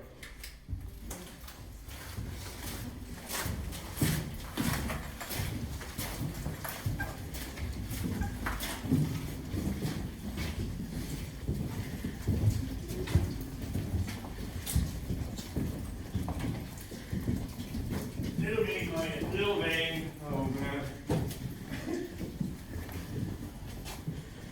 So whether that little leader, we're calling it the leader, is the Dunmore 2, and this is the 3. They call this the Dunmore 2 in here. But this vein you're gonna see twice today. This is actually one of the veins at the brooks that we'll be in, and obviously small. This is about like the Dunmore number 1 back there, about 3 feet thick. A little bit different setup for conveyance here. This is a shaker conveyor, and this whole unit would shake back and forth fairly quickly, but it gives a good jab forward every time it shakes, and the coal just kind of slides down it, and when the pan line slides back up quick, it doesn't really go back up, it just slides down a little bit every time it shakes. So this whole pan line be shaking back and forth, shaking the coal back down that they're shoveling onto. Again here, because the pitch is so slow, and by slow we mean flat, which is how they say it. And then it would come down to the mine car. So different, there's no flights in here like the chain conveyor back there, it's just a shaker pan. And these will actually wear themselves right into the bottom rock. They move back and forth so fast, and the steel rub it on the rock and the coal. They'll actually wear a trench all the way up into the top of the chamber. And yeah, you just sit up there and shovel your coal onto it, and it works its way down here into the buggy. And this might sound crazy, but believe it or not, so for those of you that don't know, we've mined in New Philly for years and years and years. We finally last fall shut that mine down, and we're starting a new one in Hectorville. And I've been working in Hectorville at another mine like 3/10 of a mile away. So we're all set up. We might actually start sinking a brand new slope this week in Hectorville. But at the surface, this is what we got. It's about 3 feet thick, and we're hoping it opens up to more, but it's going to be on a harder pitch. I hope that we get to 60, 70 degrees, but I don't know what we're going to get at. I have worked veins like this on, say, a 45-degree pitch where we're having to drag sheet iron up because it won't run down the bottom. And dragging sheet iron up and shoveling onto sheet iron in low conditions like this is not fun, but I don't know. We're gonna put this new slope down in Hectorville, and hopefully we get enough pitch that it'll run down the bottom, and hopefully it opens up for us. So we're gonna find out. We have a few veins there. It's called the Buck Mountain vein. Then there's the Little Buck vein. There's a vein called the Ridge vein.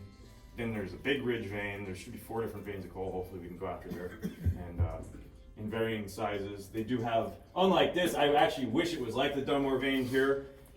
There's a pretty good rock divider in the Buck Mountain veins and the Ridge vein. They all have rock dividers in them, so it makes it a little more difficult for mining.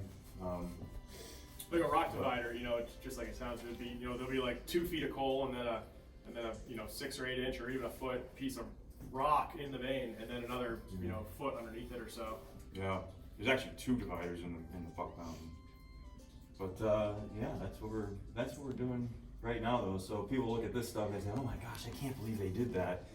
You know, they still are. Yeah. Those are probably super loud, more right? often This to thing be gotta in be a crazy vein loud. like this Yeah. than it is In out that like the type- Clark. Yeah, yeah. There's more workings like this than the big vein, like the Clark or the big vein. And this is more common in this part. Yeah. Right. But the only nice thing about working this is you got to take little props up there. You Yeah. gotta take an 8-foot props in or 10-foot props in. Props are Little nice. props.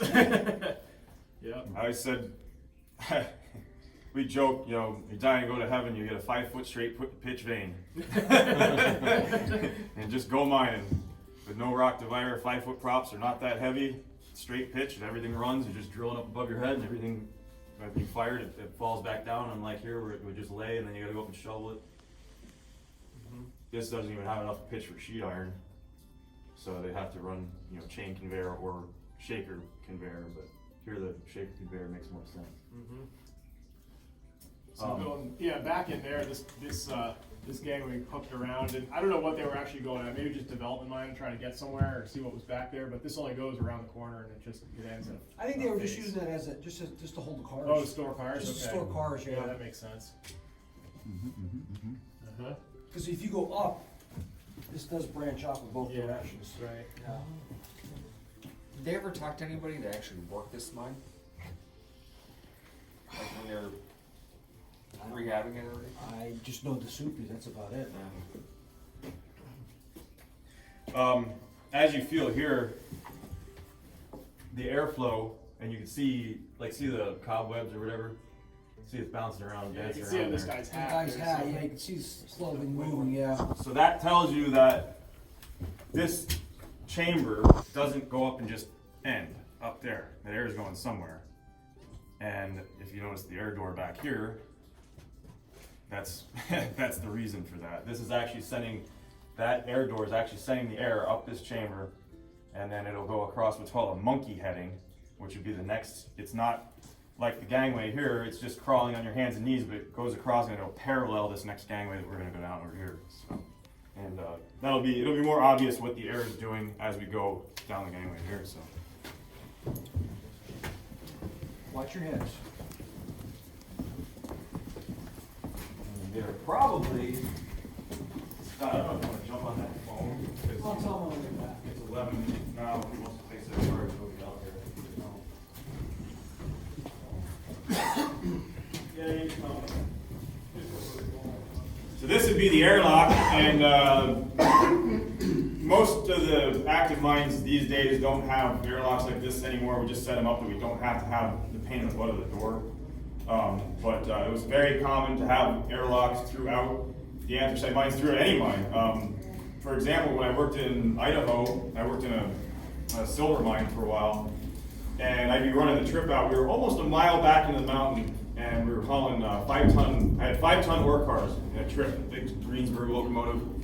And when we get out to the way the airway was set up in there, when we get out to the mouth of the tunnel, there was 2 air doors like this, but they were automatic. And as you're coming down the rock tunnel, we had a 4,000-foot stretch of rock tunnel, just all completely straight.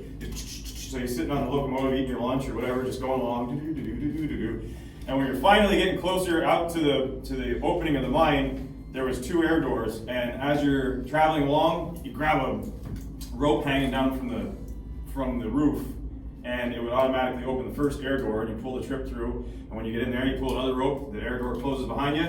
You pull a second or a third rope then, and the next air door opens, and you go out, dump the cars, and then come back into the mine and do the same thing the other way. Just open one door, get inside, close that door, open this door, get out, and then close the door again. So the nipper is kind of, for you guys, self-explanatory. These kids, sometimes they were young enough, they'd be up in the breaker picking rock like the breaker boys did, but sometimes they came underground a little bit early, and they'd be young, and they'd hear a trip coming, and have to jump up and pop these doors open and shut them again after the trip went through. And dangerous job for a kid. Just being anything that could happen, fall asleep, not be paying attention, minecart derails and crushes them into the rib. I mean, there's just countless things that could happen, especially with just a stupid oil clay in your head. Yeah, right? Yeah. Yeah. Yeah, I mean, imagine the attention span of a 10-year-old having to sit there for all day long waiting for the trip to come and open the doors every time one comes through. And yep. Yeah, it's not the best, but that's the way it was. Here you can see your coal vein again, and this is rock. That's coal. Here they were taking a little bit of bottom, they were taking a little bit of top, just to fit the mic cars through, just for enough room to create the gangway here.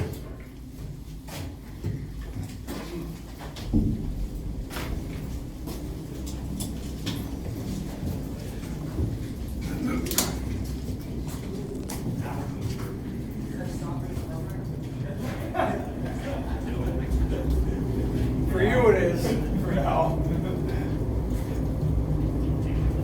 This is nice.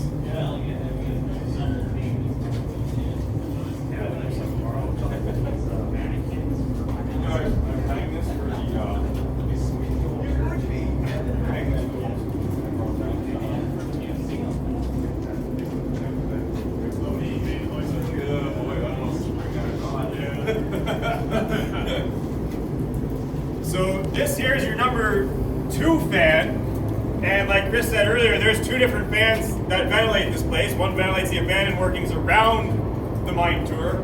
This one is what's drawing the air through the mine tour. You can see it's actually sucking the water and it's dripping down right back up.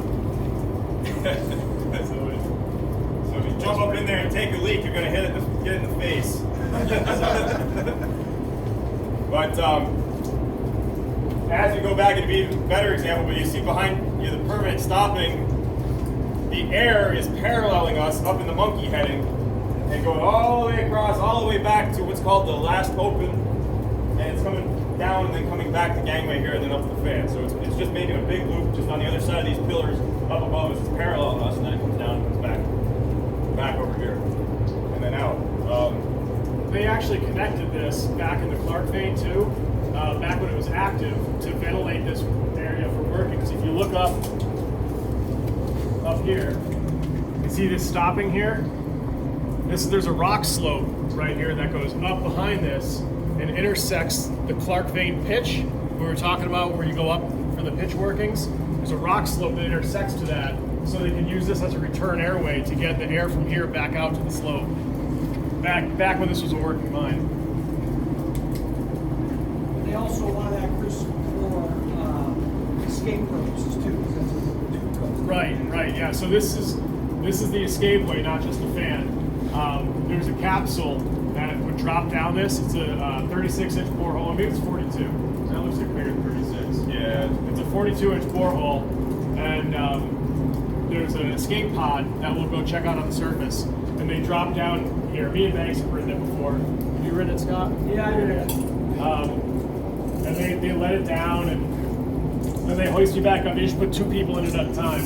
And that actually came from when they did the flushing projects here in the city. The head frame, the hoist, and the pod all were used on the flushing project. So they'd actually do controlled flushing where they drill a borehole like this down in all the old mine workings, and they'd let the workers down in and fill the mine back up with the flushing. They'd have other boreholes to drop the flushing material down in, and they'd distribute it through the mine with the controlled flushing project. Kind of like big hoses, just pumping slurry, the mixture, just filling up everything they could, filling up all the points they could, flushing projects. And the Soupies who built the tour here, they were really involved with the flushing project. So I'm sure that's how this ended up being, the escapeway, because they grabbed it. Yeah, your typical, basically anywhere, but I'll say typical anthracite hoisting signals, and those are still used today at the active mines. We dump a gangway car into the slope car and pull it back off the dump and give her the bells. Now I don't know that I don't think this is connected out to the main hoist room, but I don't want to pull it.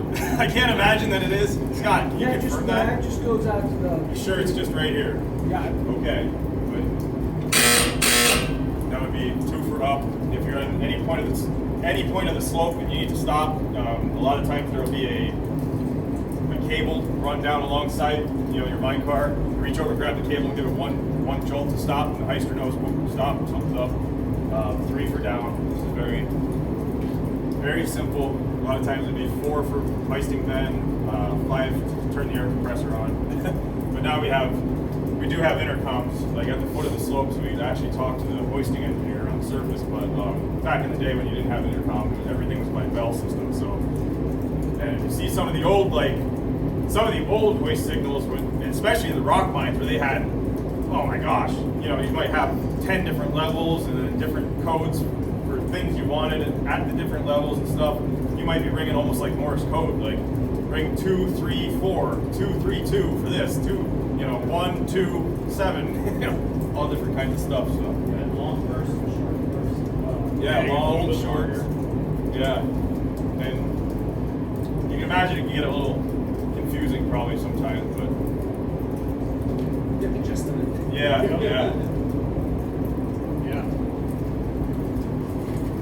Fan shaft. Take your light and look up it if you want. I mean, Yeah, you can spy your light up there. might get a couple drippers to the face. Yeah.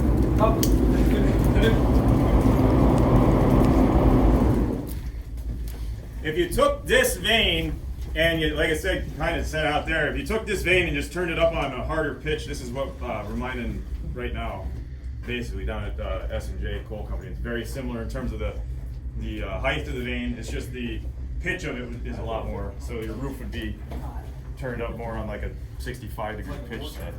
And we have chutes coming down instead of, well, there's a chute here, but it's not like the ones we have. There's on more pitch. Typical, I think, 5-ton car. Franklin cars. Yeah, from the Franklin Colliery down, which was Wilkes-Barre, basically southeast Wilkes-Barre. Right where the Allen scrapyard is. Right now, actually, they're starting to take the Franklin banks and back there. You can see it off of 81. They're starting to dig her out. Is that what they're doing? Warehouse.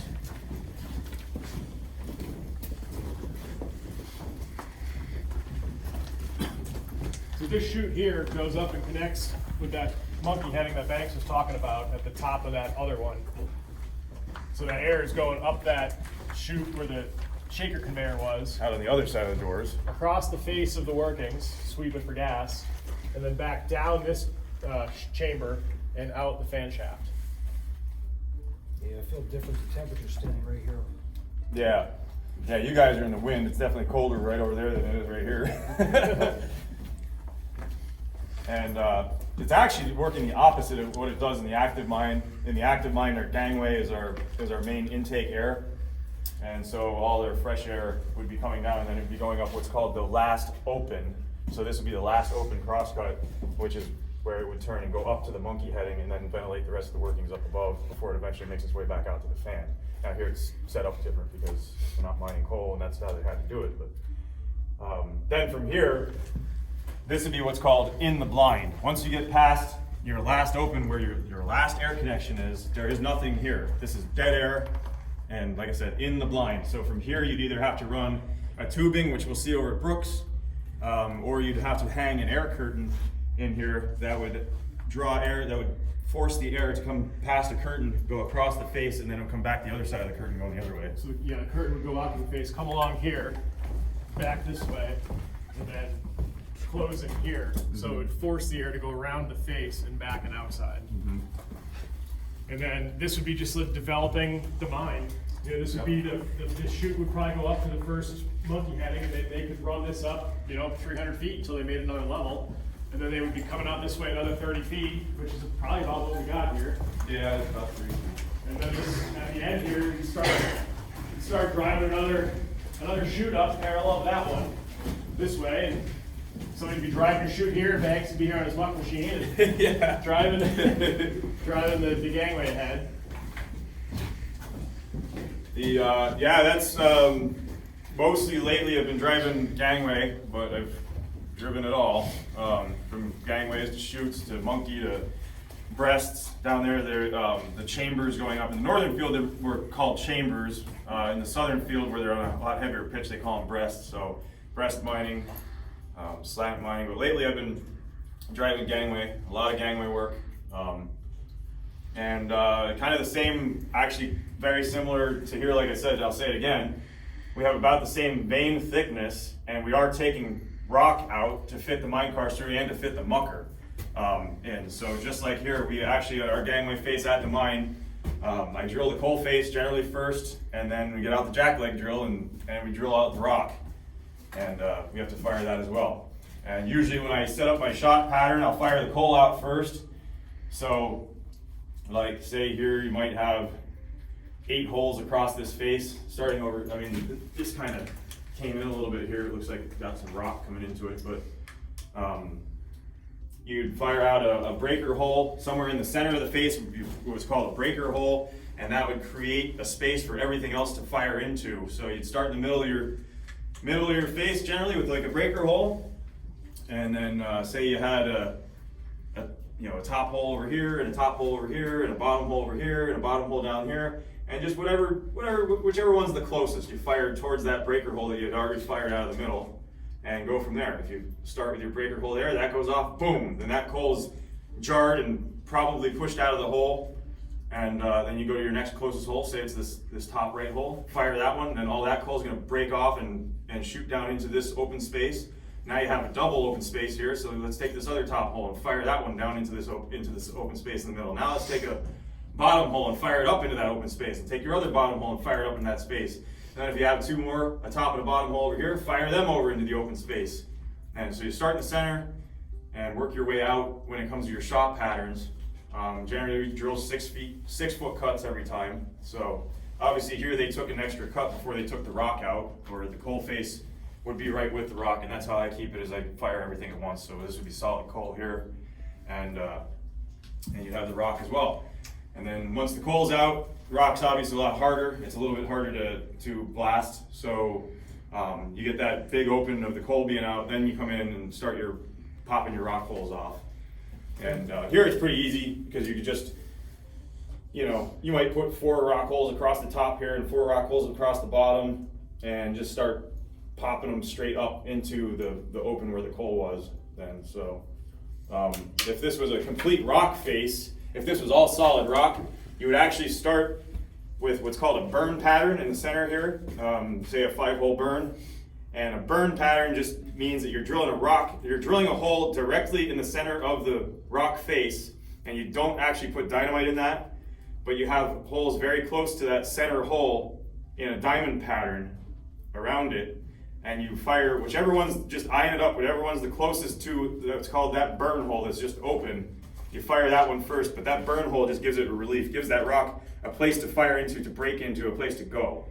And because if you don't do that, it might not even, your dynamite might just fly back out the hole, and you'll have what's called a pothole. You might get like a basketball-sized piece of rock off the face, and the rest of it just won't work. So it gives it a little open place for the rock to crush into, and then once one of them crushes in, then the rest of them from there, the next closest one, crush into it, the next closest one, then you're getting more and more of an open hole, and then everything, as you work your shot pattern out, the next closest holes all the way around until the end. And when Banks was saying about that, popping your holes off in the coal and the rock, it's not, you don't fire each one individually. He said that that's done with timers in your shot pattern, just so it wasn't misunderstood there. It's not, you don't drill one hole, fire that, and then drill the next, and then fire that into there and fire there. It's all with the timers. If you have your 8 holes, you got 8 different timers with settings, so boom, boom, boom, boom, boom, and they all go off. And the same thing, like you said, with the rock. The rock powder goes off, and the timers go off a lot faster. It's usually poof, and it's done. Yeah. Yeah. And I'm forgetting who I'm talking to, because I'm probably saying things, I'm glad Chris said that it might be going over some of your heads a little bit, but yeah, we do have, there is different types of powder. Right now we're just using actually rock powder, but the timers, like Chris said, they're electronic blasting caps that we actually stick into the dynamite itself. So we'll go and make a hole in the end of the powder or the stick of dynamite, 16-inch sticks, and stick the electronic blasting caps into them, and they're all numbered with their different numbers in the sequence in which they would explode, and then explode the dynamite. So the bundles we're getting right now are 1 through 12. So usually I have 11 holes, 11 holes in the gangway face right now I'm doing. So, and then they just go off, set your breaker hole would be your number 1, and then 2, 3, 4. So when it goes off, it's boom, boom, boom, boom, boom, boom, boom, boom. You hear them going in sequence like that. So doing that rock tunnel is something else, man. If this thing was all rock, doing a rock tunnel this big, or that one back there, you might have 24, 25 holes in that thing. Packing some of those holes, you're putting 2 sticks of powder in each hole. Yeah. So you got, you could have up to 40, 50 sticks of powder per cut. And when that sucker goes off, man, I'll tell you what. Yeah, it's something else. Yeah. Check your shorts. Yeah. But when we joked about it back there, about the dot, when we fired that other shot, it literally, the concussion going through the mine, it shakes your clothes go like this, and the dust comes off your shirt. I may or may not have a video I can show you guys later. We'll see what happens with this mine car shot. Yeah. Yeah, some videos of firing gangway rounds and stuff that, you really get an idea of, the sound, you can't, a phone can't duplicate it, but you can see the concussion when the shirts are going like this and stuff. It's neat. We've been doing it a long time. I've been an underground blaster since 2010. I got my underground blasting license, so, it worked our way up from. How much is dynamite nowadays? Oh God. Did it go up with the price of fuel? Honestly, I don't even know what it's right now. I remember it was, Brady was saying, when we were doing the banana tunnel, it was $100 a shot. Like each cut we pulled was $100. Well, but it's more than that now. No, it was 100. I think it was 100 for a case. Figure right now, it's over $1,000 a foot driving rock. Yeah, it's really expensive. It sucks. And everything keeps going up, and except for coal prices, the underground guys. It's like start to wonder why you even do it anymore. But So these are we all started from going from exploring abandoned mines to working in the mines to 2010, mining papers and so on. Now just still working, but at Foreman status now. So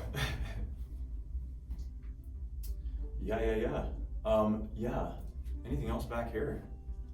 We're back underneath, basically underneath the gift shop now, I think, ain't it, Scott? Yeah, about that. Somewhere back over. That's what I always remembered, under the museum, under the gift. Like or under the gift shop, yeah. tour ticket the tour gift shop that we didn't go in yet. Yeah, Somebody it's was, about, somebody was speaking up back there, I thought. No? Okay. Yeah, this pretty much wraps it up here, guys. We've kind of gone through the whole thing. There isn't a whole lot to talk about on the way back through that we didn't really cover yet, but if you guys have any other questions here. Yeah, because there's things, this is the nice thing actually about today, is I'm sure there might be things you think about or wonder about as we're driving, over to Brooks, but we're all gonna go over there, and there's other things you can see and talk about over there too, and then if anything pops up, show you over there.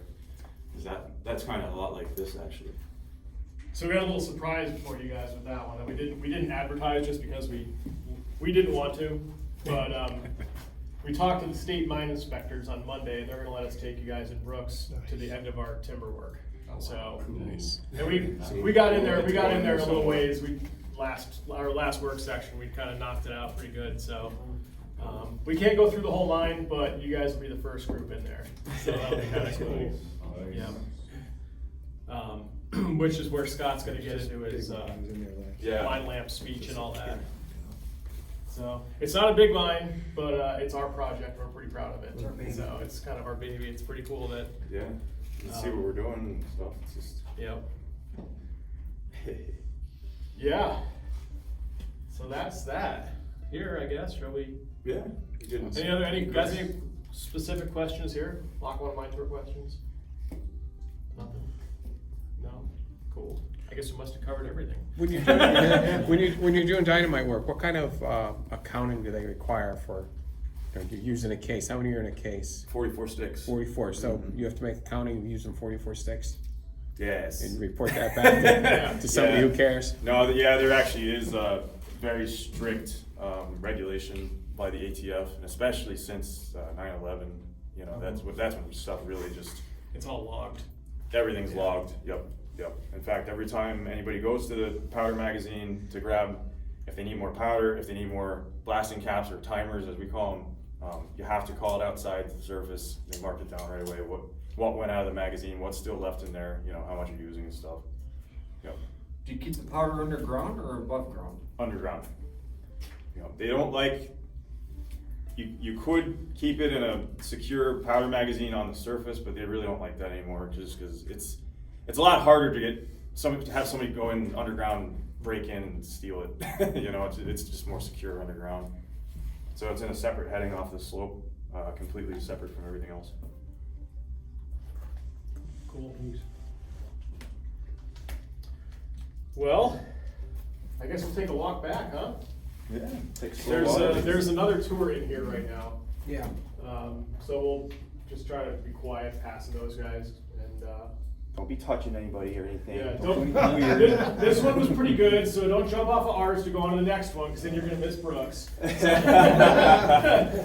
that happens, right, Scott? Yeah. People jump off of one tour and get on the next one, or Yeah, they decide they don't like it down here or whatever. And yeah. Jump off the next yeah. tour.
Distance. They're all sporadic banks. They're just Just whatever they decide to put a point. pretty pretty much. I found them within 2 feet of each other. It's like, why?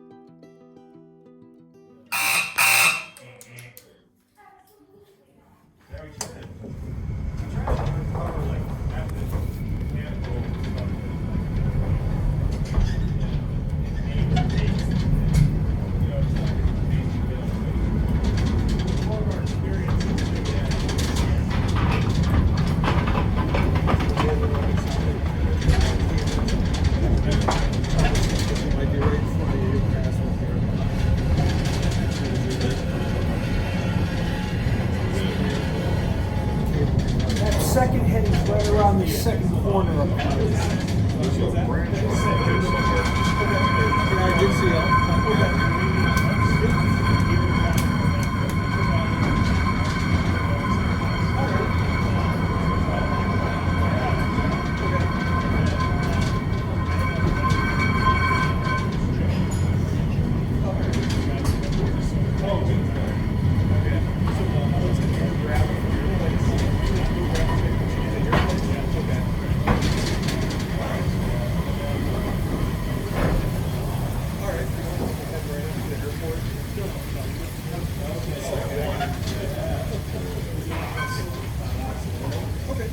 Second level's right where that box is.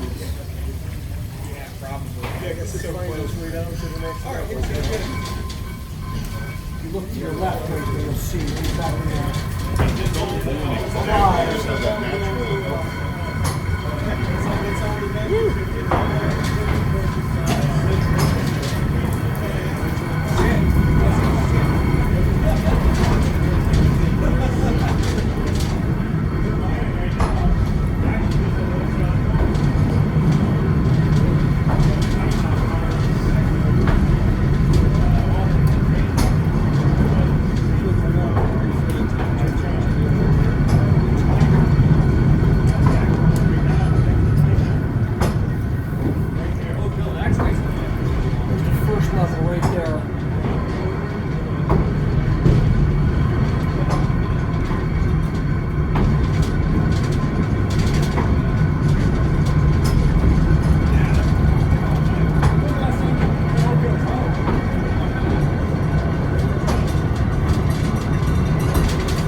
Original opening was right here. Stop. This is all new.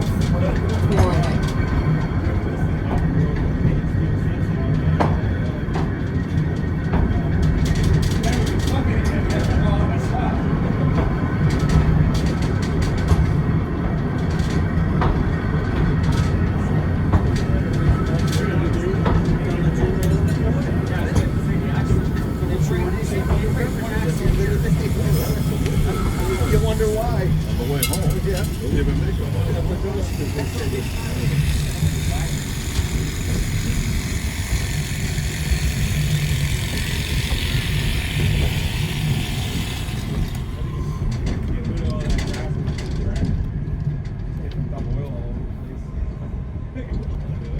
That's the thing I noticed. This doesn't have the snow like that. I didn't even think about that.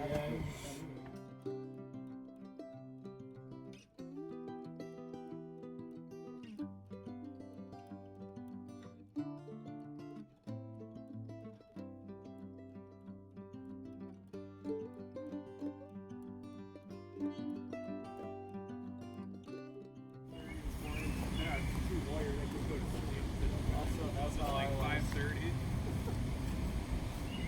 It's like every weekend for me now. That's the one that they used for flushing projects back in the 70s. There's some good pictures. Well, actually, I think Chris has it online when they were using that in the Greenridge section of Scranton. That was actually a portable unit that they actually towed behind a truck and they would lower the men down underground to flush out to add the flushing to the whole area in the Greenridge section of Scranton. It's independent too. It's got its own little winch in there that we can lower you down or up. I've been here 11 years. I've only been out once. This was used in mine flushing? That was used in the flushing project. Yeah, when you see those pictures from the 70s, that's the one that they used. Yeah. It actually had a portable cage system that was on the back of the truck, and they would just lower you down to the truck. Guys go down through that. I think I've seen a couple of pictures of those, possibly in like the hoisting house. Almost looked like it was built into a, I don't know, like a portable like trailer. Yeah, it was a portable trailer. Yeah, it was. Yeah, yep. They just dropped the trailer, they dropped that down, and then whatever they were done, they did the whole unit. Yeah, that's cool. Yeah. I always pictured the boreholes that they were drilling were much smaller. Well, they usually were they were either 36 or 42. That's 42. They were just going around Scranton just drilling. That's why. Drilling into the mines, and then they would flush it with the Foreman and whatever else they have, just to fill up the void. How accurate was that? Like as far as like trying to. They would do blind filling, where they would just simply drill the hole and just flush it down. And then they would actually send guys down. They would hoses to actually fill the holes in the ground. Yeah, sometimes you do blind fill, but you didn't know where it was going to go. A lot of it just kept, going downstream basically, underground. So what did they do? Try to like watch the pressure between boreholes? Yeah. See what equalized? Yeah. Yeah, just simply flush all that stuff down with water, and the water would go down and leave the silt behind, and hopefully fill up all those voids because there was so much subsidence. Chris would have more knowledge about that because he knows more about it from up here. They'd actually send guys in there doing it manually. Yeah. Yep. That's crazy. They sent them down and right there.